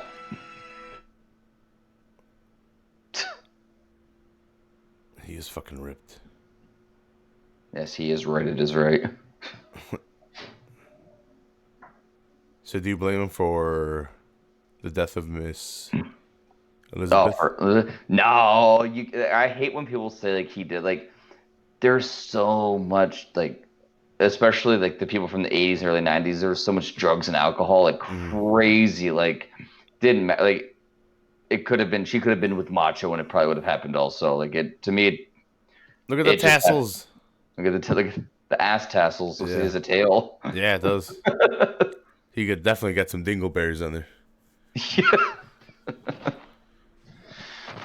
The Lex Express. But Here's yeah, a so here's a he guy that fit the look but never could sell. He didn't have the entertainment. He couldn't people talk. could not get behind him No. ever. Even in WCW when he was he beat Hogan for the title, people still he couldn't get over. The fans just didn't care for him. He wasn't believable. No, he looked the part, but he couldn't act the part. He couldn't sell the part. He was that. You know what? It was Lex Luger. It was Lex Luger and Conan. That's who it was. Conan threw his back out in the middle of the match, and Sorry. Speaking of Conan recently got. I didn't re-upload this. Conan got smacked by Psychosis, an unmasked Psychosis, outside. The only thing I saw was Psychosis was saying in Spanish, "Don't fucking act like you don't remember. Don't fucking tell me that shit." And then he smacked them, and he's like, "Get the fuck away from me." really, And then Conan no sold it, and he just kind of stood there looking at him, really saying nothing. I don't know what happened. huh? Yeah. So it was Luger.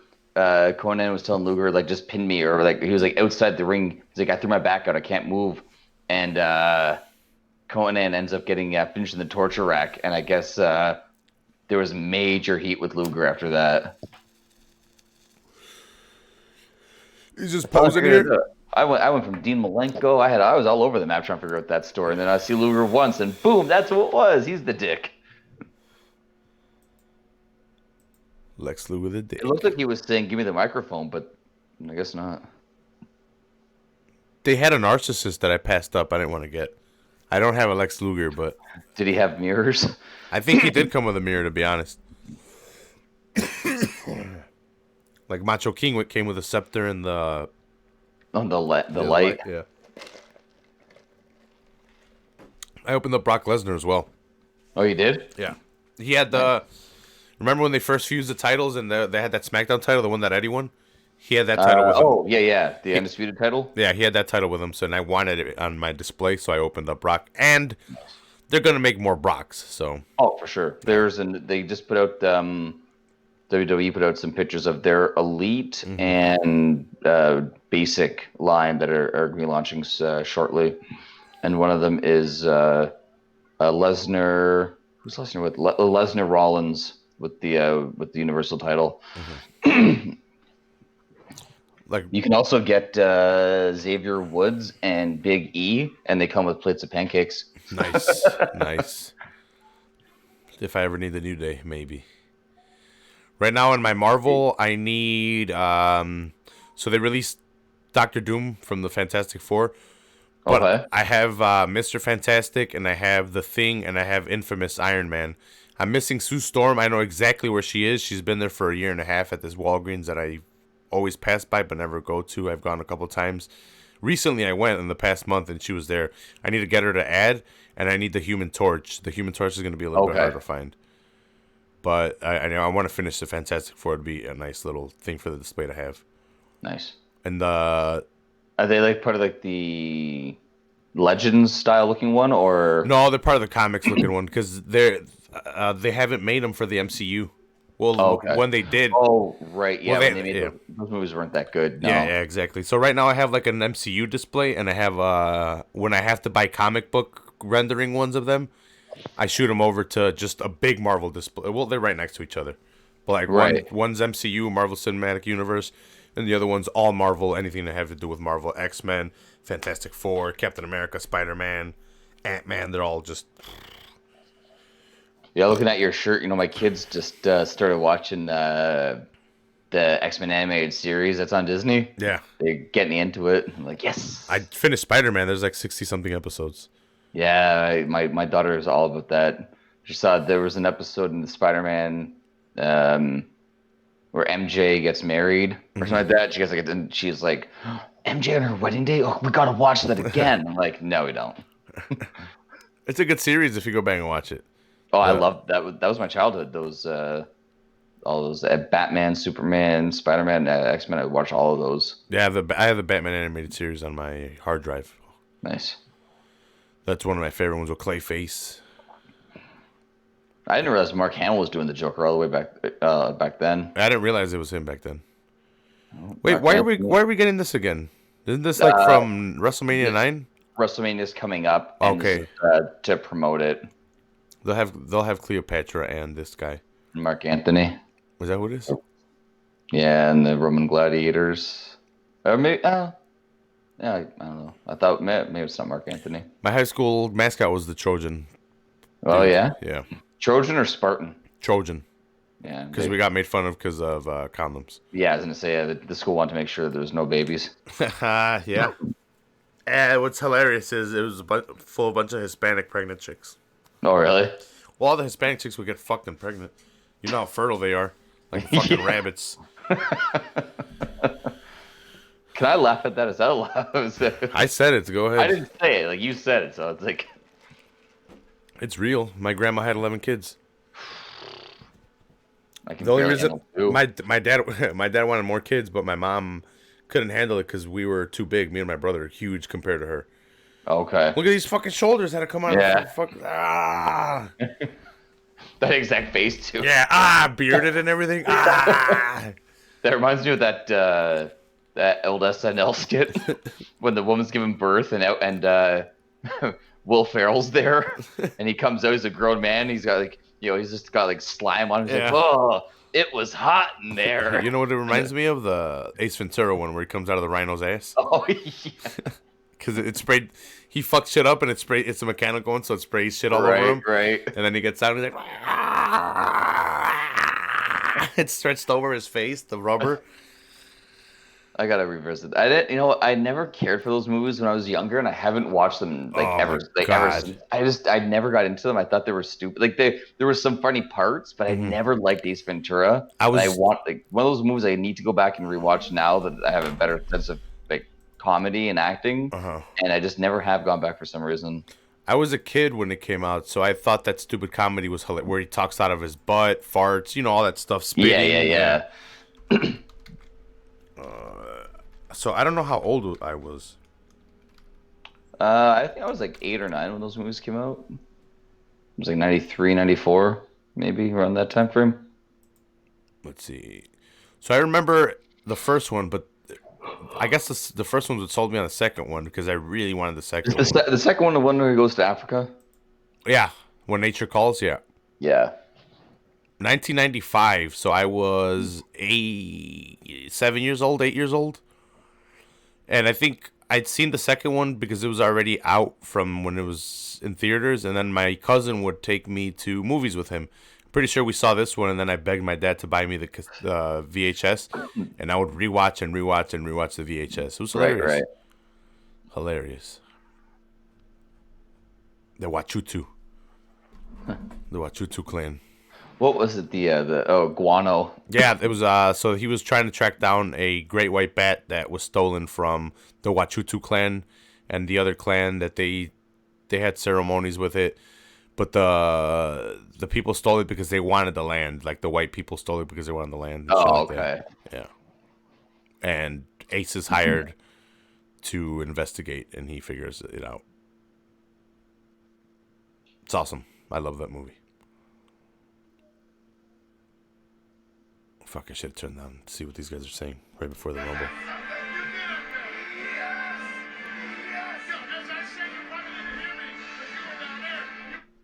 Gorilla and Brain going at it. You right over there, Ryan? No, I think someone's trying to break in here. Hey, you. The kiddos? Hi. One of them. Hello. You can stop waving. After bath time? After bath time, time for bed? Everyone say hi to Oh, do you need to brush? What, is that something in your tooth? Ryan's kid. Crayon. Crayon in your teeth? Crayon. Ugh. What color? Black or purple or blue? Yeah. Blue. Did it taste like did it taste like blueberry? Bye, honey. Love you. Make sure you brush it really good. We're trying. Hey, you see this Ric Try and Flair right brush it here? properly. You see this Ric Flair right here, Yeah. Ryan? I have Yeah. that Ric Flair with the World Heavyweight robe? Championship. That color robe, but it comes with the WCW title up top. One of my favorite nice. Ric Flairs. He's $100 if you try to find them on Amazon. I have Oh. him. I have him. You got it first released in store. I had it when he was 3 years out, so I ordered him online. I had to pay $35 because someone wanted $10 more plus shipping, Uh, and I'm like, fuck it, whatever. I already passed on my chance of getting it, and this is probably one of my if not the best, it's got to be like top 3 of Ric Flair's robes. that's why I got it too. And Yeah. like that figure is a defining moments figure, and it comes with the belt, so I had to have it. And if I would have waited longer, it would have shot up real quick because it did. Bob Backlund. Great wrestler, bro. I love, Bob Backlund was champion Ric Flair when comes out in the robe, and then Bob Backlund comes out like looks like an American Eagle Outfitters coat. his windbreaker. When Jeff was born, I think Bob Backlund was champion. I think I put out a thing of champions when people were born. Oh yeah, that's right. I think Jeff was Bob Backlund. Mine was Hogan. 88. Yeah, a lot of people were Hogan. Yeah, a lot of people were Hogan. Especially late 80s. Not a good shot right now. WWE. No. Bob Backlund, get rid of your wedgie, goddammit. Damn, stiff ass shoulder block by fucking Backlund. But that's one thing about Backlund, right? He was stiff as shit because he was a real wrestler. Yeah. You know how hard it took Vince and Brett to convince him to be a heel when he came back in the. Was it for 2 years after this, maybe? Or yeah, I think it was about 2 years after this when he comes back into the company, and he'd been a face his whole career, and they wanted him to do to go with Brett, but they said you got to be the heel, and he said nope, can't do it. And Vince and Brett Brett's like, we can tear this place down. Like you're amateur, I'm amateur. We can like make magic happen. And he's like, Brett told him like, I'll do all the work. I'll turn you heel. Like, don't worry. And he took off like mad as a heel, and ended up with a 3-day title reign. Diesel took it from him, right? Powerbomb. Yeah, Madison Square Garden. Yeah, powerbomb into pin. That's when Diesel does that, like, for so stupid his celebration. He's like hands behind his back, like, like he's looking like an idiot. Long ass atomic drop. That was big. Yeah. Old school Flair. Yeah. Leave me alone. We forgot to mention this is a Royal Rumble already. This is 1 and 2. Flair and Flair Backlund. job number 1. Yep. Bruce Pritchard back there right now with the stop clock. Titan time. Who's this? Papa Shango. Oh, one of my favorites. I love the face paint. I love the character. I wish that this guy could have stayed around longer. I think, yeah, what you took the words right out of my mouth, so I'll say it differently. They left a lot of meat on the bone with this character.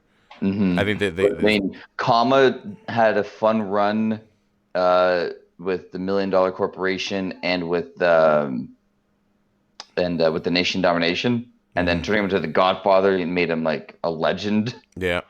But the Papa Shango character, oh damn! Flair eliminates already. Shango. Shango was focusing on Backlund, and Ric Flair takes advantage of that and eliminates him. Get out of here, Papa Shango. Reminiscent to the year before when Hogan was focusing on Flair and Sid Vicious eliminated Hogan.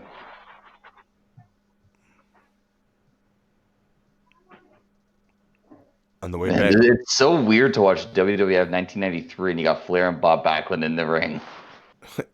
It's so like you got an NWA legend, you have a guy from like the 70s into the 80s, and it's 1993 WWF. Anything's possible. They said whenever Flair won, he wore red. Oh, really? I forgot what color it was. It might not be red because he's wearing it here. It might be he lost when he wore red. There was a thing that people picked up on with Triple H, and whenever he wore white boots, he would lose. Okay. Or someone told me that once. Because I have 2 Elite Flairs that I really can't open that I need to open. And I'm thinking of opening the 4-pack, but I don't want to. The 4 Horsemen pack? Yeah. Because that would give me one of each character to put up on my display. It's Arn, Tully, Flair, and... is it Wyndham? Yeah, Wyndham. Wyndham.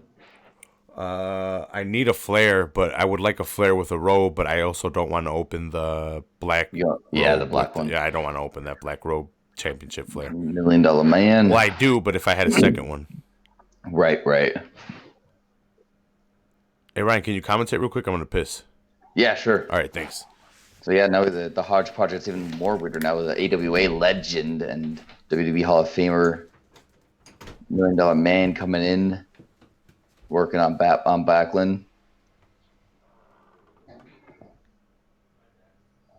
You got Flair and DiBiase tag teaming now.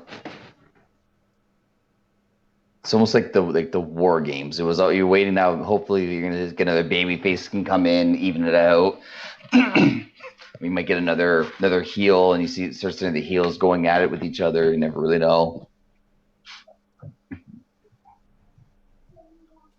So I think if I remember, Flair went from number 2 or 3 to win the title in '92, and I think here he's going to end up going almost an hour, or he goes near to the end. I think Macho eliminates. Maybe I'm wrong. I don't know. I think Flair had a couple long runs, but I'm not too sure on that.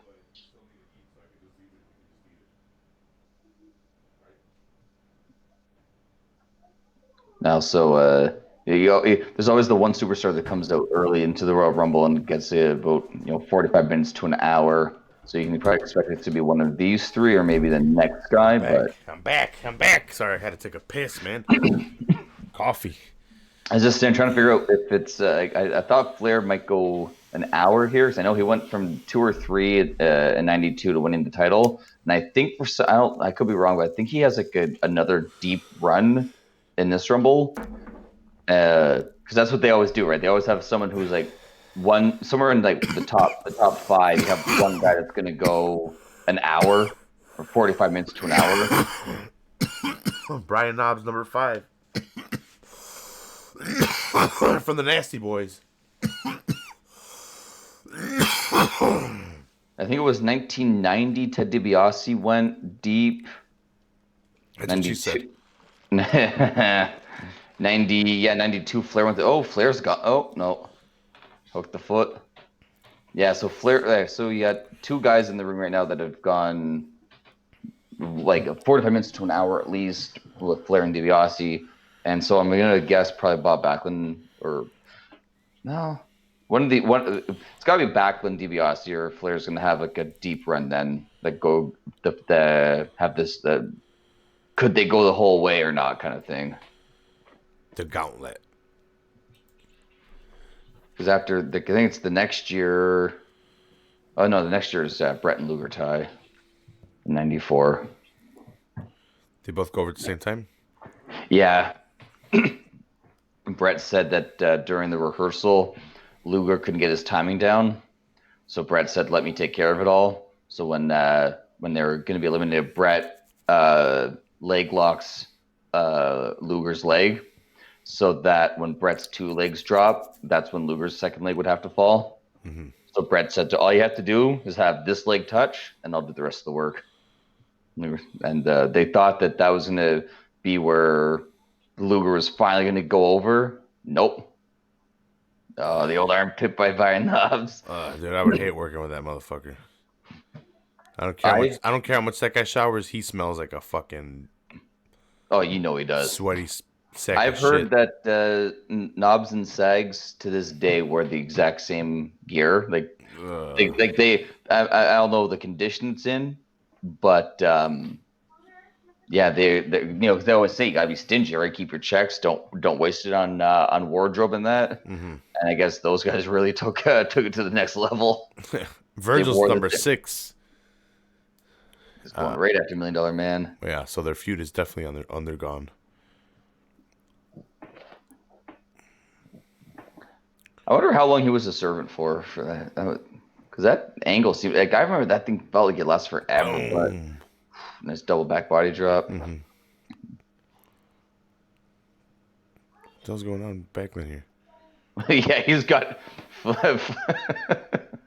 like he was gonna smash Flair's face into the back of DiBiase's head. Yeah, another working on him and Virgil working on Flair to back on Virgil. Flair. Oh, there goes Knobbs. He charged that the $1 Million Man, and the $1 Million Man pulls down the top rope. Virgil's like, sorry, Backlund, you're on your own. Yeah. Backlund's like, what do you got? Where you going, man? Oh, 17-0 49ers. Oh. Nothing good. You see the fight yesterday? Connor Cowboy? I think you say Connor and Carlos. Like, yeah, I had front row seats. Yeah, it was. I saw it this morning. What'd you think? I knew I was gonna miss it last night, so I just got ready. It was Connor, man. Those shoulder strikes were. That was nice. Like sometimes you see a guy do something different, and the game kind of catches up. And I wonder if you're gonna see more people using the shoulder strikes from the clinch now, like using them the way Connor did. I'm not discrediting those. I'm crediting the thigh knee to the face that he landed in the beginning. Right before the head kick? Well, no, right. Like, it was the first thing that happened before they clinched up and he started hitting him with the shoulder. Jerry the King, number 7.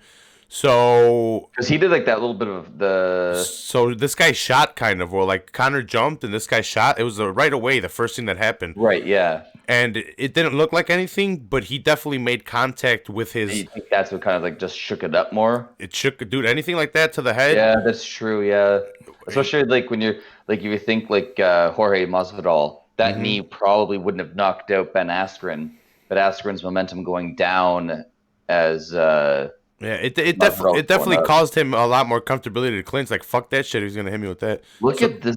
Look at the outfit the King's got going on right now.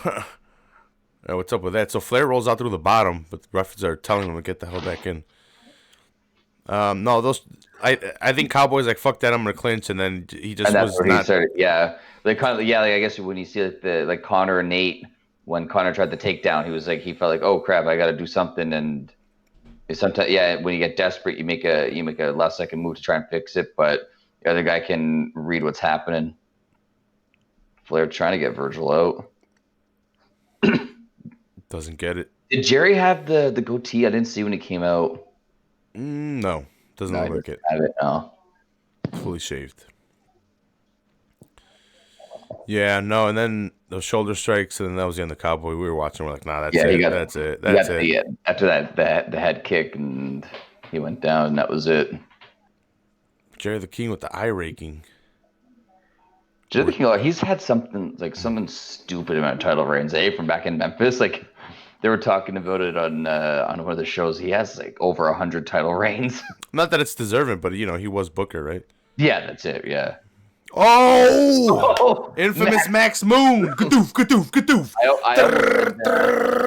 I almost said Max Mini, but that was the midget wrestler. Max Moon here. Surprised he didn't just shoot everyone up with his robotics. Nice drop kick though. Nice, beautiful, yeah. I just recently seen him get smacked by unmasked psychosis. No, is that his actual hair, or is that part of the no, that's part of the getup. I wasn't sure if Conan always had shaved head or not.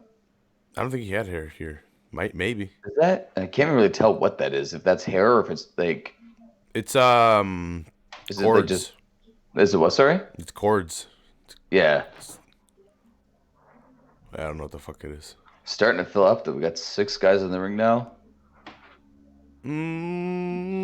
Oh. Shawn Michaels did. Maximum Shawn Michaels did. That 2 years later is going to make Shawn Michaels the Rumble winner. Yeah. And we just recently saw him the one we broke down, he faced Shawn Michaels. He lost to him. Oh, yeah, that's right. Yeah, and the Raw, Raw debut. Oh, yeah, it was the debut of Raw. I think this is a 90. I think maybe I'm trying to think of when it would have been that Jerry the King Lawler would have fought Bret Hart. I think it's either later this year or a year and a half after this that Lawler has the Kiss My Foot match.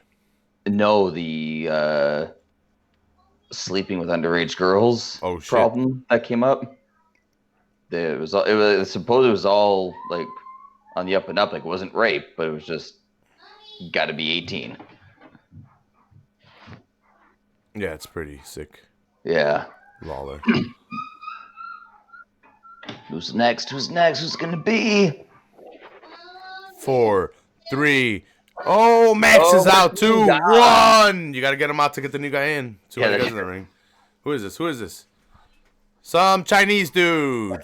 See, I was gonna say it has to be a foreign person because you Yeah. can't have too many. You can't have too many foreign guys in the WWF ring Yeah. at one time, right? So this Chinese dude doesn't like Flair, so that's a hint. And he's got yellow boots on. So let me know in the comments if you know who he is. I'm gonna find out. I'm gonna go find out right now. Uh, Uh, Tenru. Tenru. Oh, so he would be from. Was he one of the guys that beat Demolition in one of the WrestleManias, like a big upset? Genichiro Tenru. I don't know. I'm sorry. I don't know. I don't know who he is. But I'm pretty sure the WWE said we need foreign talent, and here we go. This is what they got. It's probably some. Well, if I remember right, Bruce Pritchard had mentioned some kind of negotiations that would go down. I think Undertaker even went over for a match or two, and Yeah. That- so they yeah, 'cause worked with them. yeah. There was a time when they had was it New Japan was associated with WCW and All Japan was associated with WWF, so they would try to promote things that way. Mm-hmm. How about this? I was just reading that this Tenru at age 13, he became a sumo wrestler and remained a sumo wrestler until 26 years old when he transitioned into full-time professional wrestling. Okay. So 13 years old going up against grown-ass men in a sumo match. That's wild. We know what's wild, that underwear they wear. Yeah. Yokozuna style gear. Yeah, but Yep. That was Rikishi. That his outfit was originally what Vince wanted for Yokozuna, but Yokozuna said no. yeah. And Rikishi said, yeah. And Rikishi's like, "You want to show my ass and give me a couple extra bucks?" Okay. Ooh, There so we perfect. go. That number, what, 9? There's been 3 eliminations or 2 eliminations, yeah, So like that. I 8 or 9. I think the night after this, Flair and Perfect have a loser leaves town match on Nitro, or not Nitro, Raw, On Raw.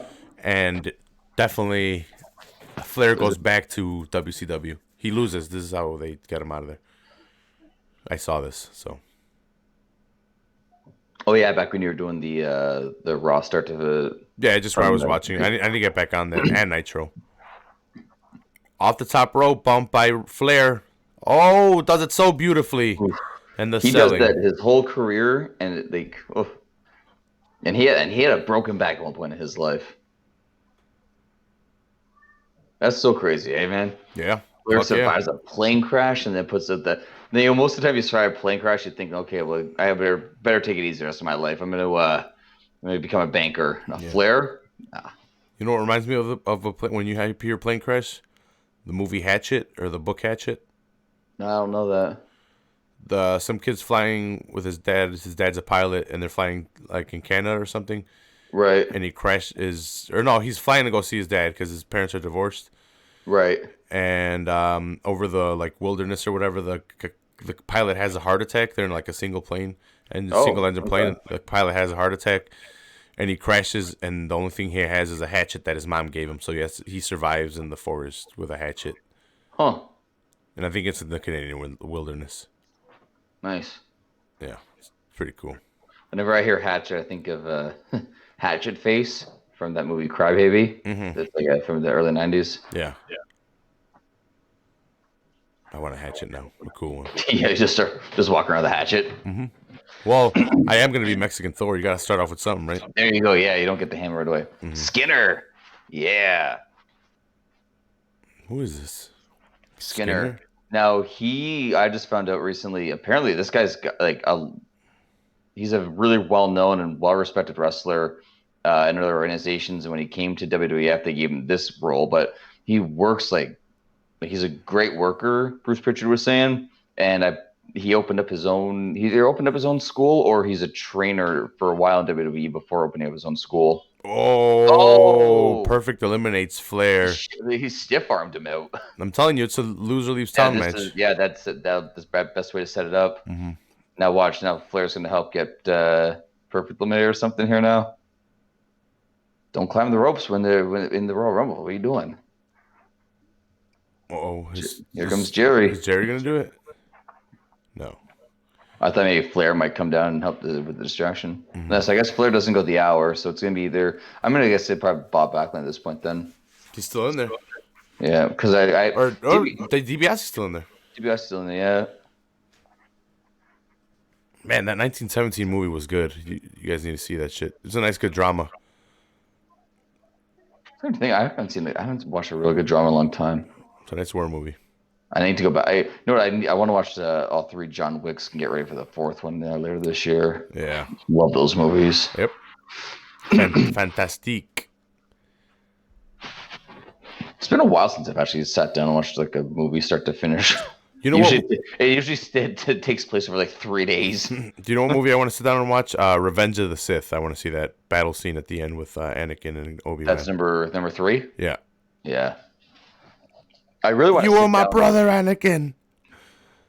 I want to sit down and watch all the Star Wars in order and the MCU in order. Because I've seen a fair amount of the MCU, but there's so many I haven't seen at the same time. Ooh. Oh, so if Owen comes in the ring, we get to see Coco Owen and beware. your pants also. Damn, he's tiny. Yeah. I know the other episode we said he was kind of big, but no, look at him. He's. Oh yeah. Oh, I think he was big because he was like, up against Yokozuna. Yeah. And also the camera angles here, they're pointing at the cameras are pointing upward, whereas with Raw being a smaller area, the cameras are more at the ring, so it could just be the angles make them look smaller. Working on the king. No bird? Nah, you don't bring a bird to a Royal Rumble. To distract them. Yeah. Train them to say racial slurs on the side. That's distracting. That definitely works with Tessa Blanchard. Yeah. Well, she came out and had a statement of her own. Who do you believe? Do you believe the people that said it? Or do you believe her? Because it's all hearsay, to be honest. It's all rumor and innuendo. I think when there goes Skinner. When there's that many people coming out after her, to me, that's, there's smoke, there's fire kind of thing, right? Like, she can deny it, but at the same time, I feel like so many people come up and like, yeah, I was there. And she's like, don't listen to them. They're not telling the truth. It's like, well, I mean, that's not the... she's like saying, like, I'm not going to make statements about it. I'm like, well, that's kind of telling me that you probably did it. I kind of would like to hear from the person that supposedly it happened to. But I thought she did. I thought that person came out was one of the few that said it. Was it? I have to look at more of them. I thought it was just girls saying, "Oh, we saw and we heard and we saw." Right. I thought that they came out and they announced it, but I'm not too sure. Or not announced it, but they said that it happened. Oh, here we go. Who is it?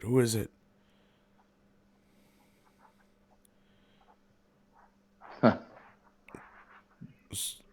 Ming? No, this isn't Ming. No, it's one of the head shrinkers. Not Barbarian. Is it Samu Fatu? Let me see if I can find the list of guys. Yeah, Samu. So his tag team partner was Rikishi in this era. Back when he was just fat, he was going by Fatu at the time. Oh, so this is Rikishi? That is Rikishi's partner at this time. Yeah, they were the head shrinkers. Okay. From the with Afa as their manager. The Wild Samoan. That's who brought him out right now, right? Yeah, dragged him down, just throws him in the ring. I remember seeing a younger Rikishi in WCW. Oh, really? When he was partnering with this guy, I was like, oh shit, Rikishi. Before they put him in that mask or the serial killer mask thing. In WCW? Well, I think they put him here with that mask, but I saw him. Yeah, I saw the Sultan, right? And yeah. But I saw him and this guy. I forgot what they were in WCW. It might have been early here, but I think it was WCW. I know that WrestleMania of this year, the head shrinkers take on the Steiners. But I remember that was actually an okay match. Steiner Rise. Virgil's looking gassed in there. Surprised he's still in there. Yeah. Yeah, I thought for sure they would have had like DiBiase throw him out or him throw DiBiase out early. Yep. The clock. Now, after hearing Bruce Pritchard talk about how there's no set time and all that stuff, this clock's popping up a lot quicker sometimes than other times. Like, and I hate that I noticed that. The Berserker. Does it want to be fucking Bruiser Brody? Yeah, Boom, he is big. he's huge. This guy. And he's just going crazy. He was going berserk. He's the Berserker. No selling for Virgil either. Yeah, Virgil's hitting him, and all it does is like gives him momentum to hit the next guy. Yeah, so Virgil gave him. He's like, fuck this, all right. It's like, I'm gonna go work with somebody who knows how to sell. Yeah. Are they gonna eliminate him? No. Okay. I feel like his elimination has to. Oh! Bye-bye, King. Bye, perfect. And then he goes. Oh, perfect. Oh! Nope. Maybe get DiBiase out. Damn it. They're gonna get perfect They're out? trying. Look how good that Lawler's is. gonna do Oh! Coco Beware, $1 Million Man, eliminated Lawler, I love how you see the referees working on are like- perfect. The referees are pushing perfect back in. Yeah.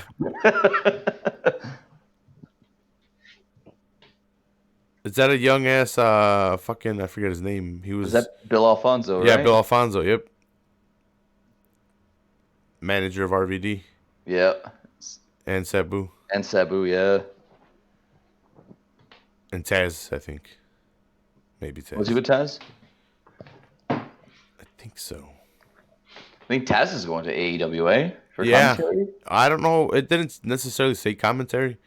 I thought Shivani said he was going to be doing commentary, or maybe he's doing commentary with him, but just not necessarily at AEW. Well, they are doing a whole new show, so Yeah, what do you think about that? so here's my thoughts. And this is nothing confirmed. This is just me hearsay. This is rumor Undertaker's coming out. Scared Jared K. Lawler. Yeah. So this is what I'm thinking is happening, and I'm trying to put things together that necessarily haven't been put together, and this is just what I'm seeing. New Japan Pro Wrestling got taken off Access for some reason or another. Okay. AEW is given a second show. Okay. We're gonna do like a cross promotion AEW and What is Bischoff's number one reason? Well, one of the biggest reasons that WCW failed was the introduction of Thunder and not having enough personnel or enough production to be able to handle both things. AEW is really young. Oh fuck! oh wow, he launched him out. Yeah, Undertaker launched Samu out, right? Samu, yeah. Did Bob Backlund get eliminated, or he's just being attacked outside? I don't know. I didn't see what happened there. Yeah, me neither. So what I want to happen is I want New Japan Pro Wrestling and AEW to come to some kind of there goes the Chinese dude. There goes the Tenru. Japanese Tenru. Tenru. Undertaker cleaning house. Undertaker's just wiping everybody out. Yeah. Yeah. So everyone's asking for a new title as well on AEW. I think if done right, they can introduce the United States Championship for New Japan and kind of have it there as an established title and an introduction title for AEW. But keep it with New Japan. Just kind of tease that it's going to be one there and defend it there. And then maybe eventually in the year through some kind of story or whatever, someone wins it on AEW, and then we can have it as a joint title through. It's because if it's a United States title, it makes sense to defend it on a United States property. Yeah. Here's another thing: the Red Rooster's coming. Red Rooster, Terry Taylor. So here's another thing: Wrestle Kingdom 14. Guess who was there? Moxley and Jericho. Moxley won the United States Championship. I think nowadays they can do something. They have done something. WCW and New Japan were working something out. I think seeing the popularity and then wanting to Ted DiBiase just eliminated both of them, Red Rooster and Coco Beware. You know that Coco wanted elimination for all the black guys in the back because apparently Terry Taylor is the most racist man in professional wrestling. Is that why he's still fighting him? Yes, He's still fighting him on the outside. Coco's like, get over here. I'm not done with you. Damn, Come $1 million on. man's out. Taker's clearing everyone except for the no. It's a berserker. Yeah, because I know that Tony Schiavone and Conrad were talking about the second show, but like before it was announced, they were talking about. I guess Conrad had said something about in the group text. John Gonzalez coming out. He's not even. There's no countdown. I don't think he's actually a competitor in the Royal Rumble. I think he's just coming in to take out Taker. Yeah, the referees are saying don't come in. Worst outfit in wrestling history. Ooh, there goes the berserker, and Gigante Gonzalez versus Undertaker. So, what day do you think would make sense? I don't think it makes sense to put it on any day before. So Tuesday and Monday is gone. Yeah. I would say either Thursday or Saturday, or do you want to put them head to head against SmackDown on Friday? Yeah, I thought that maybe they would do because I thought they might move off Wednesday, maybe go Monday, Wednesday. Do Dynamite on Monday? Yeah, but I know like Shivani was saying, like Conrad was saying how in this group text someone had said, "Oh, Dan, AEW needs a second show," and Conrad brought that up to Tony Schiavone and says, "No, we should not do a second show yet. We need to be here for a while before we do a second show. Like it's there's not gonna be enough established stars. There's not gonna be enough anything to get going." And yeah, so Jesus was telling me that that New Japan has been losing viewership, so necessarily that might be why. Well, that might be why they're off of Access. But okay. Hey. Oh shit! Gigante Gonzalez just eliminated this guy. Well, they're going to WrestleMania to fight each other, right? Yeah. And then Gigante Gonzalez just eliminates himself. He wasn't even in the match. Oh, okay. He just came out to interfere, and because they had the countdown right after he got in the ring. Because like, there's the next competitor that's supposed to be in there. Oh, is that Damien Demento? I don't see anybody. I see Bill Alfonso. Oh yeah, it's Damien Demento. Yeah. So it was. Yeah, I think John Gonzalez just interfered in the match to attack the Undertaker. To set up WrestleMania. Yeah. So we have no competitors in the ring right now for the Royal Rumble. It's amazing. Taker just getting worked over. Bob Backlund's still out there on the ground from the Berserker's attack. Yeah. But New Japan started losing viewership because they lost some of their top talents all at once. The Young Bucks and these guys. Right. So it would make sense for them to want to do some kind of joint viewership where, hey, you give us young talent and a title, and we'll let you use the Young Bucks and Kenny Omega because your audience is familiar with them. They want this. You guys want it. We have it. We want some of your stuff. We want a title. Let's work together. I think it only makes sense. Yeah. It's the best way, too, because you get the overseas crowd. Because, I mean, AEW's not Raw or SmackDown, right? It is still like a smaller. It's a big independent wrestling organization, to put it, I think, the fairest way. It's not independent. It's a little bit bigger than that, but it still is independent in a lot of eyes. Mm-hmm. And I think that keeping like the overseas crowd is perfect for them. It keeps them growing. Mm-hmm. Dude, and we can have New Japan pro wrestling talent wrestling for the United States Championship on United States land, and then you have the Intercontinental Championship only defended on New Japan shows on not United States land, and you can keep them separate like that. Yeah. And then you don't even have to bring the world titles into either one of them. You keep the world title, the AEW world title here, and the New Japan world title over there. It makes sense because it's the United States one. Why not defend it in the United States? And if you want to do that cross promotion, it'll definitely work. Yeah, no, it's a good idea. It makes a lot of sense that way to do it that way. And especially if they're going to do the second show, they're gonna need talent. That was Shivani's big thing. They spread themselves too thin.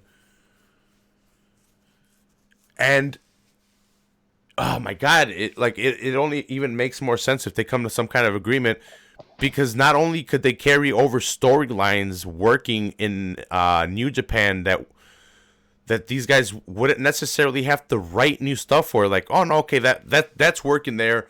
Let's have matches here where we further expand on that storyline, so we don't necessarily have to write a segment here. We can just use Yeah, a that's segment true. from over Yeah, there. yeah. Just bring in two guys and just like have a quick little backstory or something like that. Just a quick then and you go. That's probably makes the most sense. But Because so so at halftime, the Packers have been eliminated. It is 27-0.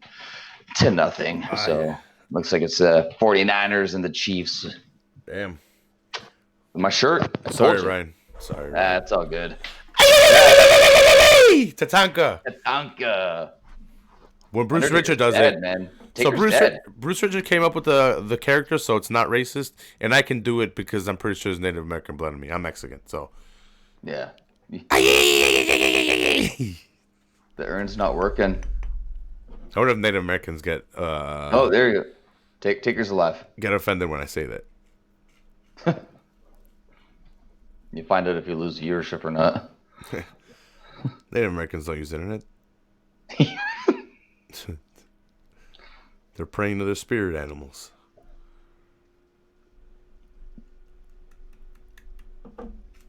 Oh yeah. Undertaker's out. He's walking away, following the urn. I have an urn, and I have that Undertaker, but it's a basic Undertaker, so he's whatevs. This is my favorite Undertaker. Yeah, but he's Like whatevs this- because he doesn't crunch at the stomach. Yeah, the great glove, like the Undertaker, like after the American Badass when he came back at WrestleMania 20 was all right, but this Undertaker when he made his debut and he had like the great gloves, he had put his victims in the body bag and take them out. Like, that was so good. Yeah. Old school Undertaker. Why is Damon Demento still in there? Someone eliminate that guy, please. Yeah. Well, it was going to be the Undertaker, but John Gonzalez took him out. Damon Demento faced Undertaker in the first opening Raw? Yeah, first main event. Yeah.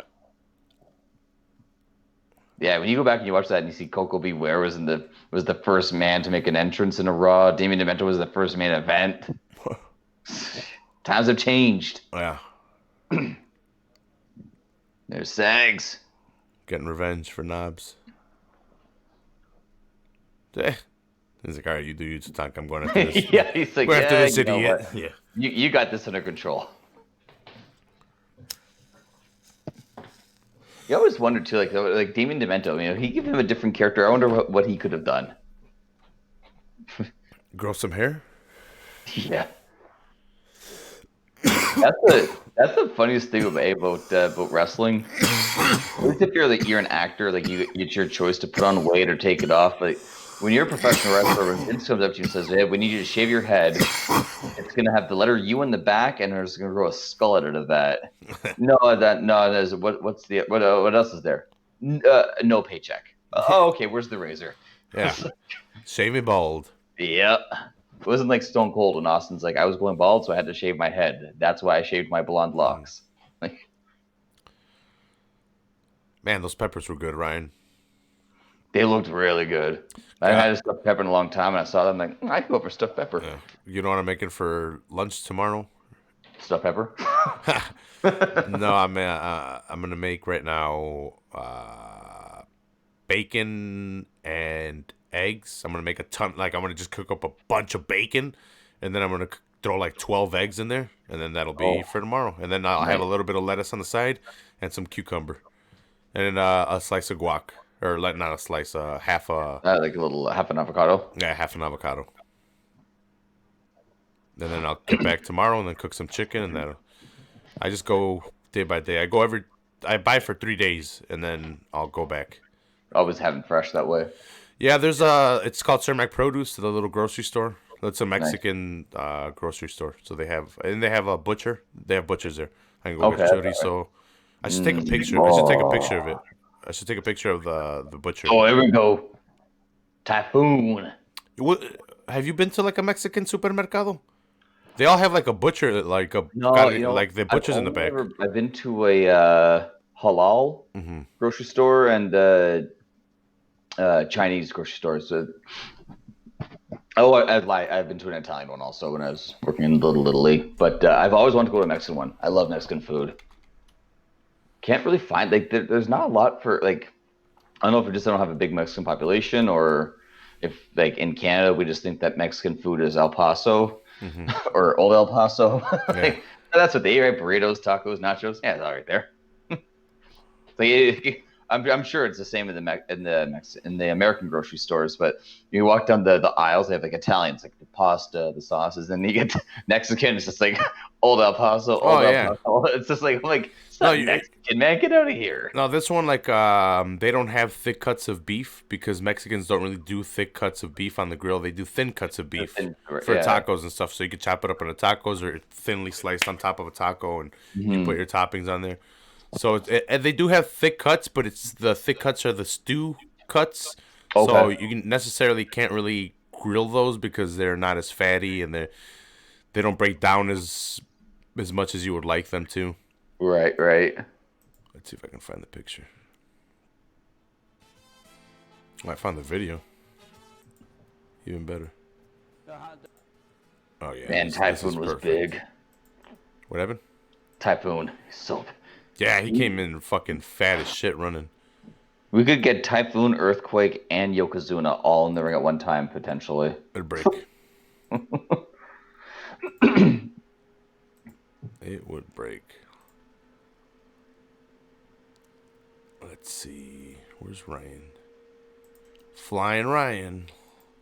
There you go. Here's Rikishi, Fatu.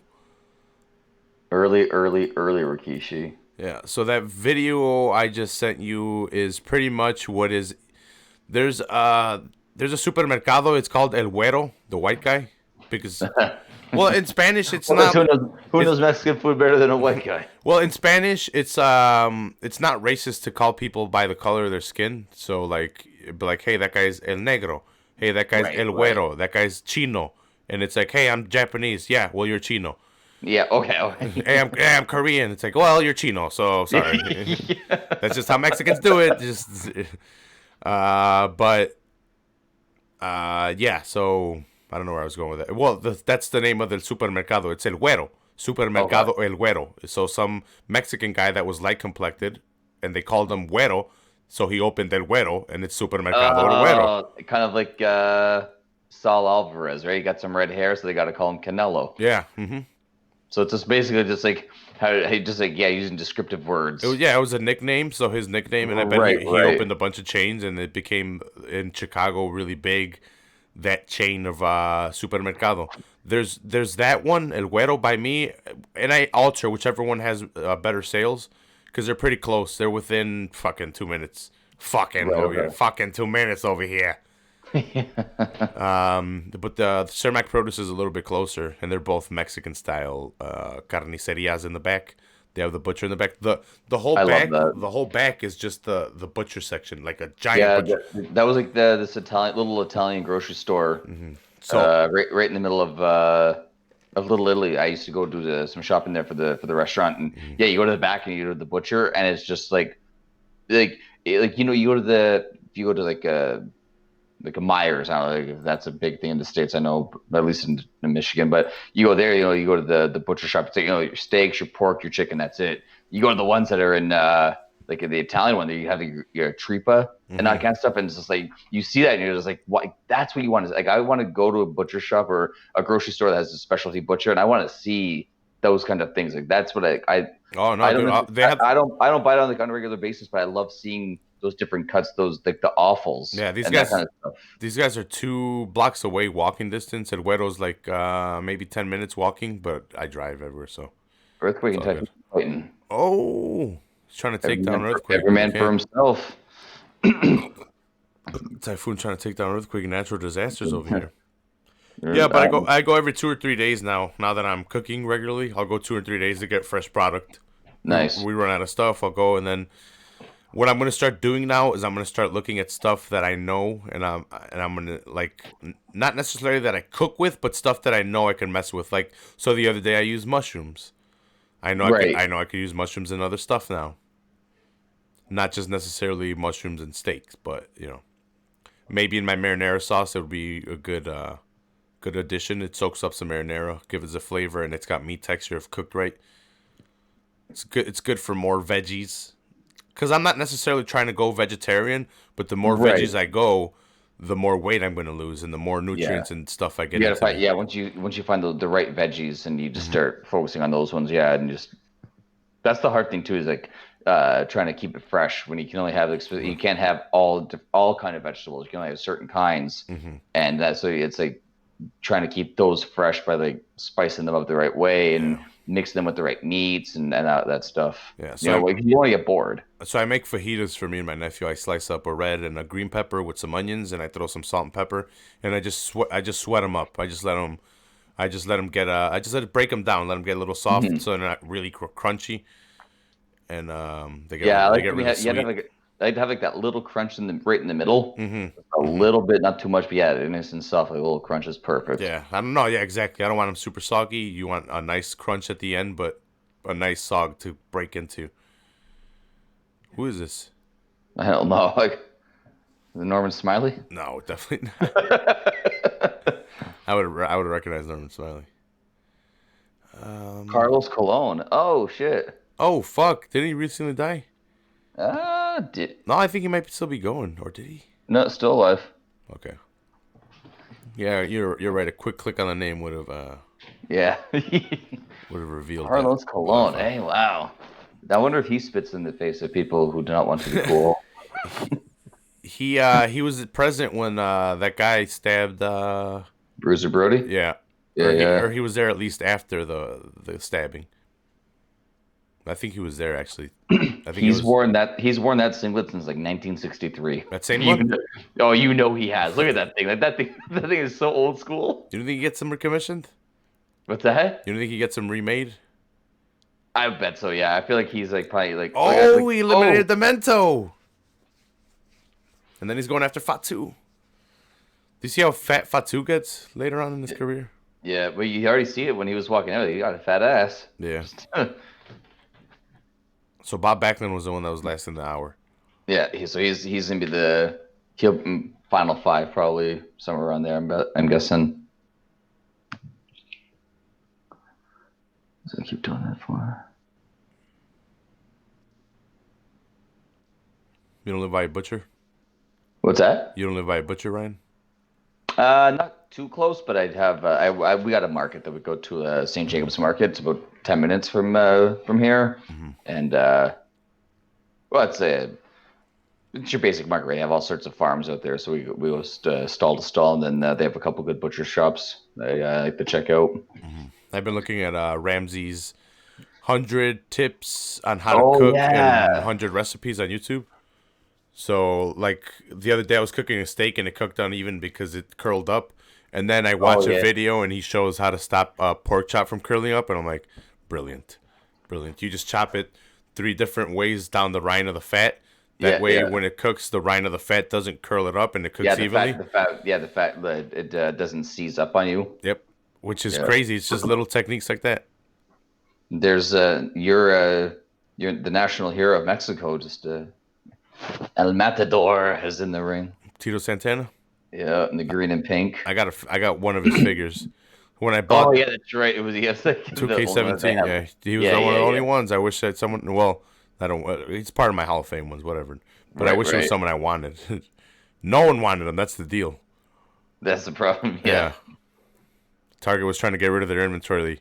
How do we get rid of them? I don't know. Team them up with the fucking game. Throw it in for free. Yeah, give them free with the game. They take him off the show. Here you go. There you go. Dude, there was guys buying the game that are like, "Yeah, I'm not taking Tito." I was like, "I'll take Tito. I mean, he's free."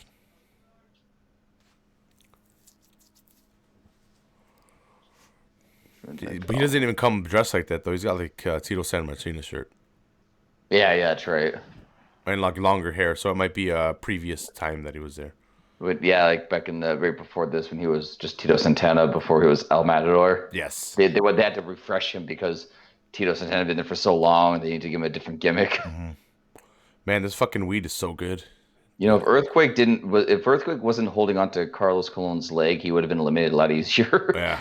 It's like I'm gonna dump you over the top rope, but then I'm gonna hold you. Ridiculous. Who's next? Who's next? Oh, IRS got hit in the head. That was that. That was a potato. Yeah, that looked bad. That was a potato from Backland of IRS. Was it? Ooh, Rick Martel. Model. Rick the Model Martel with the pink, eliminating nobody. Always going after Tito. Strike Force. Strike Force. Was that was them? That was them, yeah, before the model turned heel and attacked him. Was that what he's attacking him right now? Yeah, they don't like each other. These guys they had a little rivalry after Martel first turned heel. IRS is out. IRS gone. By earthquake. Yeah, they did a small program here and there, and then throughout the rest of their run, they would just kind of like pair them up off and on, just so they could mention, oh, there used to be a tag team, now they hate each other.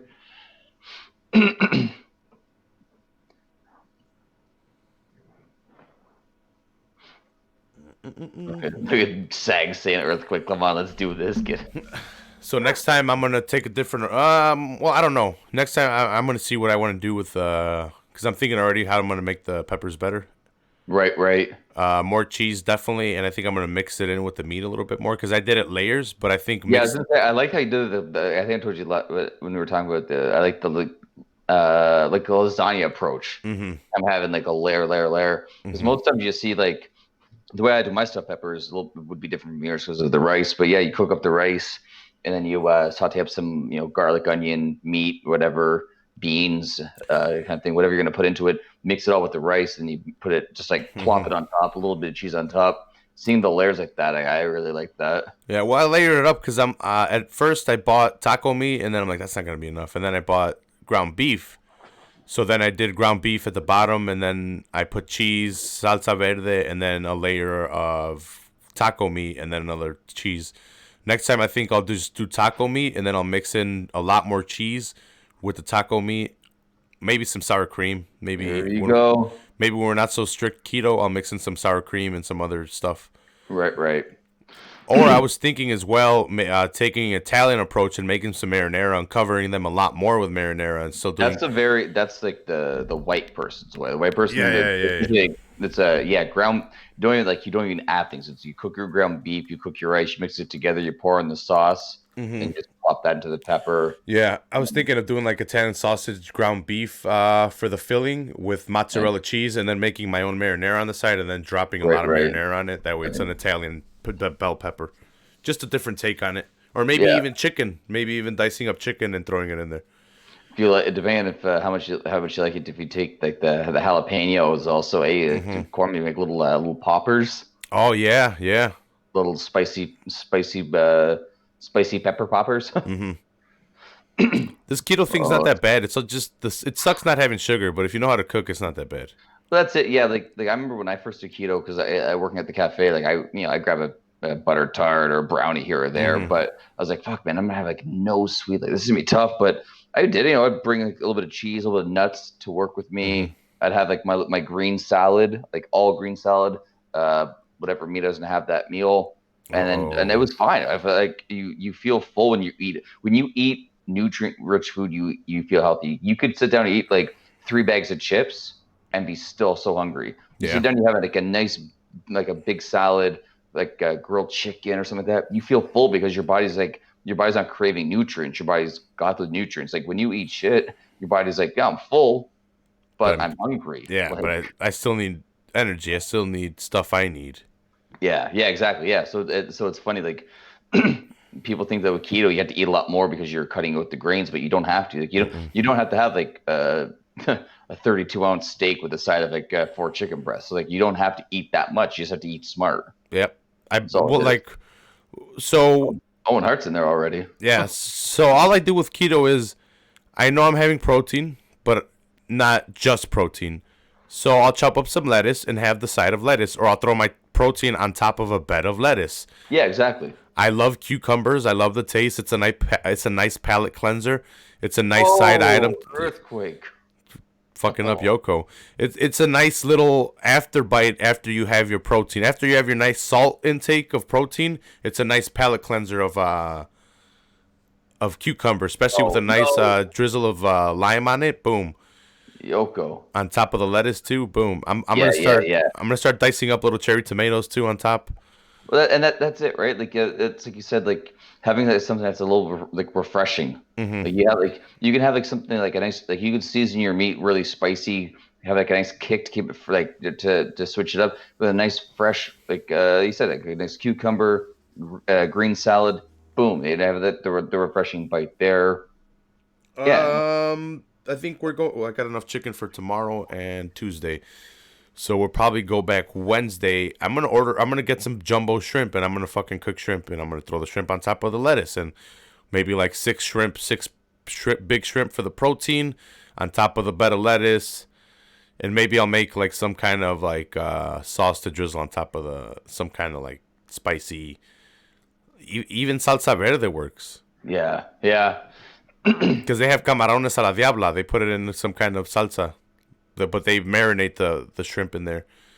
And then the rice as well. But I'm not doing rice. So I was thinking of going crazy and doing keto brownies maybe. Learning how to do those. I was looking at how to make keto tortillas. You just use almond flour. Okay. Yeah. So I'm looking up my recipes. Like I said, I'm going to expand my recipes. I already learned how to grill steak to perfection this Repo Man. Harry Darso. I learned how to grill steak to perfection this summer. Chicken I got on lock. Maybe I'll start fucking with fish and shrimp. Shit like that. Shrimp's good. Shrimp. I love a nice little like shrimp scallop like that. Like, so like something that takes like just like 2 minutes. Done. Like it's like. Maybe I'll learn how to do lobster, bro. There you go. It's simple, but yet tasty with some butter. It's hard. It's hard. Like, lobster. Like, a lot of people, like, you drop it in the water, then whatever. But a lot of people say that it makes the meat a little tougher. You got to kill it first. But if you kill it the wrong way, like you have to drive the knife right into the head to kill it instantly. Because if you don't, then again, like the meat can get really tough. Adrenaline shoots through the body or some crazy shit like that, right? They say. Yeah. Yeah, they say that about pigs and everything. If you don't kill them fast enough, the meat tastes different because the body releases some kind of chemical into the meat, and you kind of taste it in the meat. See, the thing is, with me as well, they're trying to eliminate Yoko, right? Yoko out, yeah. When I would go to Mexico, I would help with the killing of the pigs. I would help with the killing of the cows. I would help cut up the meat. Oh, really? Yeah. So I've killed chickens. I've helped butcher up chickens in Mexico. I've helped. So when we kill the pig, we grab it and we grab its hand and you bend it, and wherever it touches it with the left hand, that's where the heart is. And they grab a poker, right? And you have people holding the legs, and you go bam, and they stab it in the heart, and you hold its legs. And it dies within the minute, really quick. It doesn't take long. It's bleeding right out. Yeah, so it bleeds out pretty quick. And then, as soon as that happens, we already have a giant thing of macho men. Yeah. Number 30. Last one? Last one. Damn, number 30. The macho men. Yeah, in the green. We have a giant thing of water boiling on the side. As soon as Piggy dies, they turn him over on whatever side. And with a pan, like a deep one, you grab the boiling water and you start pouring it on the pig. And with a super sharp knife, you start giving them a haircut, is what they say. But to get all the hairs out. Yeah, you start getting all the hairs out because we're going to use that for pork rinds. We're going to use that for chicharrones. And you don't want a bunch of hairs on it. Anthony Bourdain, in his book, A Cook's Tour, he talks about, so he had written Kitchen Confidential and Food TV, Food Network, whatever it was, said they wanted to do a thing with him. So he told his bosses who were Portuguese, they wanted to do the show, blah, blah, blah. And they said, okay, well, you got to go to Portugal. Oh, and fuck Sags over the ropes. Straight away, the boss calls over to Cecil Portugal to start fattening the pig.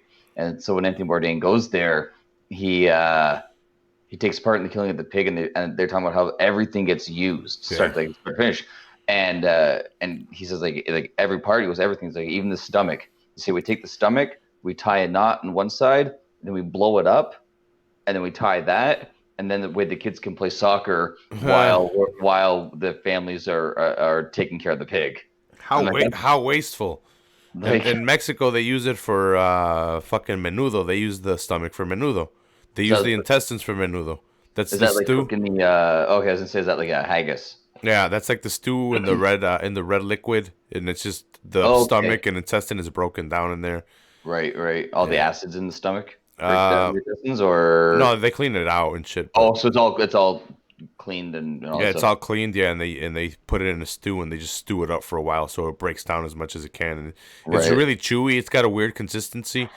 But Mexicans eat it. They eat everything. They eat fucking snout. They eat the meat off the cheeks. They boil the head. Guanciale. Carnitas?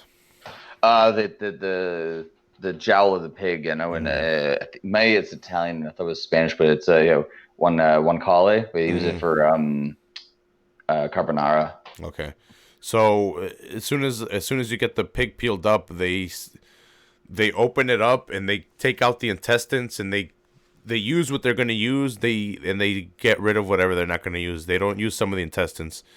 And then they start emptying out the blood into something that they're going to put it aside. I don't know if they use it. Oh, yeah, you got to make the blood sausage. Blood pudding. Well, they give it to the dogs, I think, to drink. The dogs love it. How wasteful. The dogs help out, too. The dogs need food. Yeah, that's true. And then after you get the blood off, you took the organs out. Back to the final three. You put the organs in the ones you're going to eat away, or you start putting them aside. And you already have a fire going for whatever you're going to grill up to eat that in there. Right. And then you start butchering up the pig and taking them apart, even the skin with the blubber. Then you take a lot of that fat off, but you leave a thin layer of fat with the skin so you can boil that up in lard.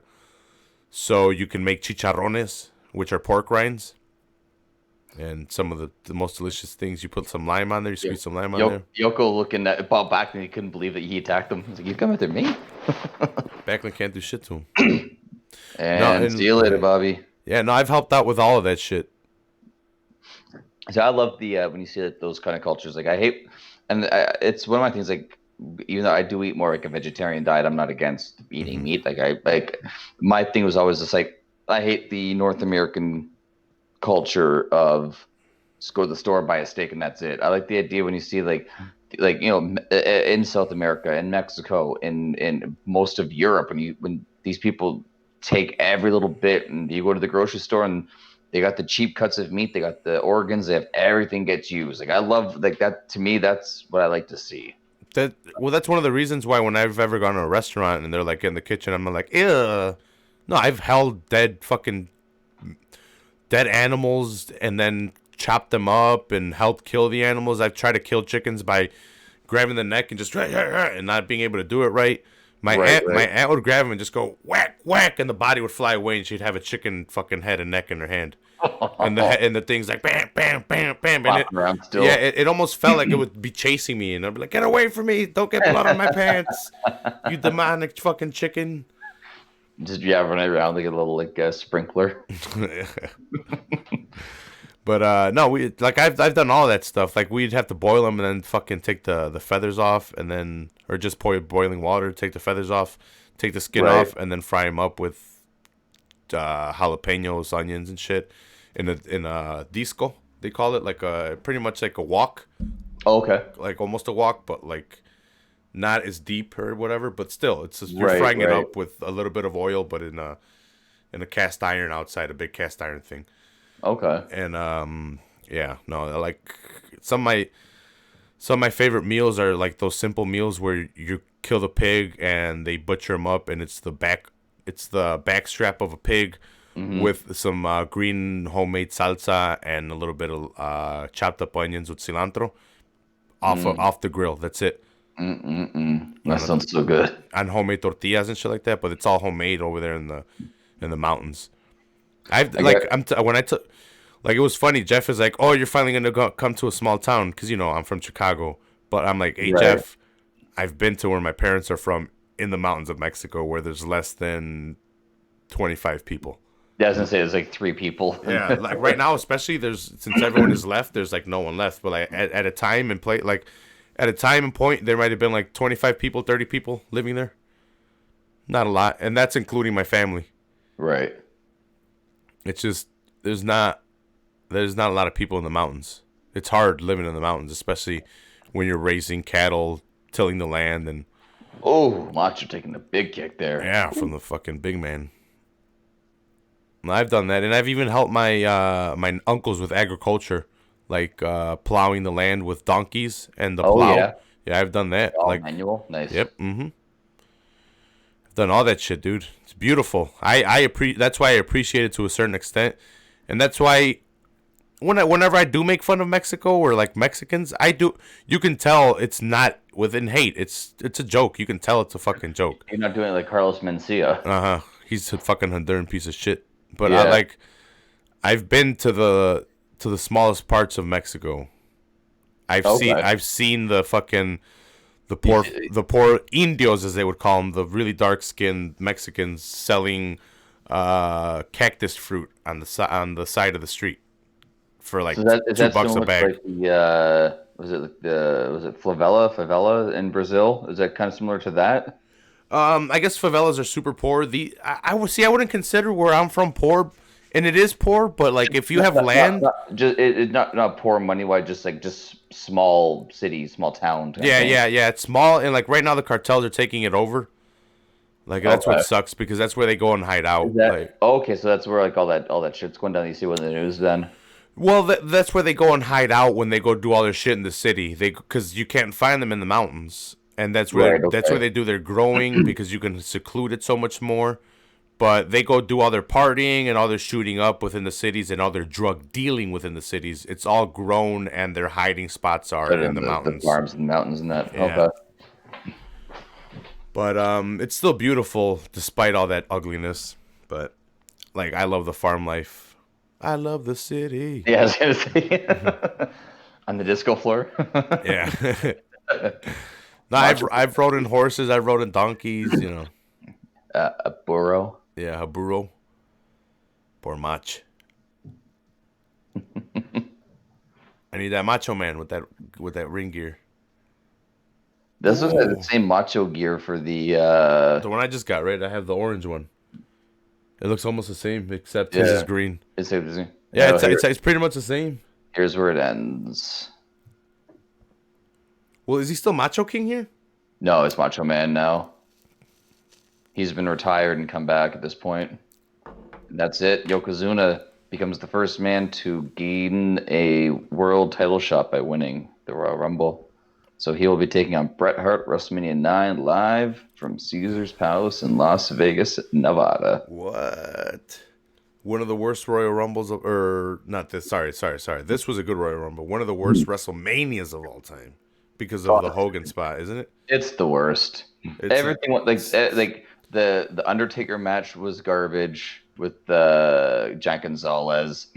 Brutus Barber, Beefcake, and Hogan against Money Incorporated didn't sell much. Like Hogan came out with like the black eye from apparently getting punched by Macho Man and all that stuff. And the Yokozuna couldn't do a lot. Like Yoko could not work the way that Brett worked, so that didn't work out all that well for them. That thing was cursed start to finish. And plus, being like that outside setting, like the outside WrestleManias never do it for me. Like. We'll get ready because it's an outside Royal Rumble this year. Yeah, there was one a couple of years ago. I think it was in San Francisco when the Undertaker came out, and there was like still light out. He was taking on Bray Wyatt, and you're like, Undertaker's making his entrance, and it's sunny. Like, this is weird. Mm-hmm. Yeah. So next week is Royal Rumble, but we're still getting an episode in because we do them early. Well, we can get it out of the way early. What do you want to do for the last? Well, it does. Yeah, for the last Royal Rumble of the year, actually. Yeah, we'll probably review the newest one after the fact, but yeah, I guess I'm saying for the next watch along style, we can go. We can try an Attitude Era. We can try. I was gonna say you want to move up some newish. Yeah, I'll find. I'll see what the network has for me and the Attitude Era. All right, Oos. That sounds awesome. Sounds good, good. And then Uh, then we'll get everybody ready for the Royal Rumble. yeah, no. So, thanks a lot, Ryan. I'm gonna let you catch whatever you can of that game. I don't know what's left. Yeah, I'm gonna catch a nap. I don't know if I really want to watch that bloodshed. They got a touchdown. The guy saw that, so Okay. it's 27-7. So I'm gonna so I got some work to do, but nice. I'm gonna go fry up some bacon and throw 12 eggs in there and pack it up for lunch tomorrow because I got work tomorrow, and my nice. nephew's got to eat while I'm at work tomorrow. So that's what I'm gonna go do. I want to thank you for joining me today, Ryan. Like always, helping me out on the Full Heel podcast, breaking down and doing watch-alongs. Please subscribe to the podcast. Do you want to say anything before I sign off here, Ryan? No, I like these watch alongs. They're a lot of fun. It's kind of like instead of trying to watch it and break it down from like you take some notes and trying to remember some. Maybe watching the matches as it happens. Like it's nice when you can find like the shorter pay-per-views like this, so we can kind of catch and do that. A lot of fun. Thanks again for having me and doing this. I enjoy it. Like you said at the beginning, everyone should be listening to everything that Refs Network puts out. It's all good stuff. Yeah, thanks again for having me on. Thanks for joining me, Ryan, and I'll see you next week. We'll decide on whatever we're gonna do, and please hit that subscribe button and join me on YouTube. And like I said, Full Heel podcast, breaking down UFC, doing watch-alongs, doing fight companions. Yesterday, I had my buddies over for the Conor McGregor fight. It was Frankie, Toucan, Ivan was here, and yours truly, Donkeytron, breaking down the fights and smoking and drinking proper 12. Today, my buddy Ryan, Flyin Ryan from Canada, doing the watch along for Royal Rumble. Once again, thank you. Please subscribe. Also, Average Joe's MMA show is on the network. Me and Jeff. And check out Football on Full Heel. That is Frankie breaking down football. I'm not on it, so if you don't want to hear my voice, that's good. It's whatever. I hate you too. They also have bad football takes, though, talking about Liverpool all the time and how great they are. Yeah. Have a war with those guys. We are all out of time!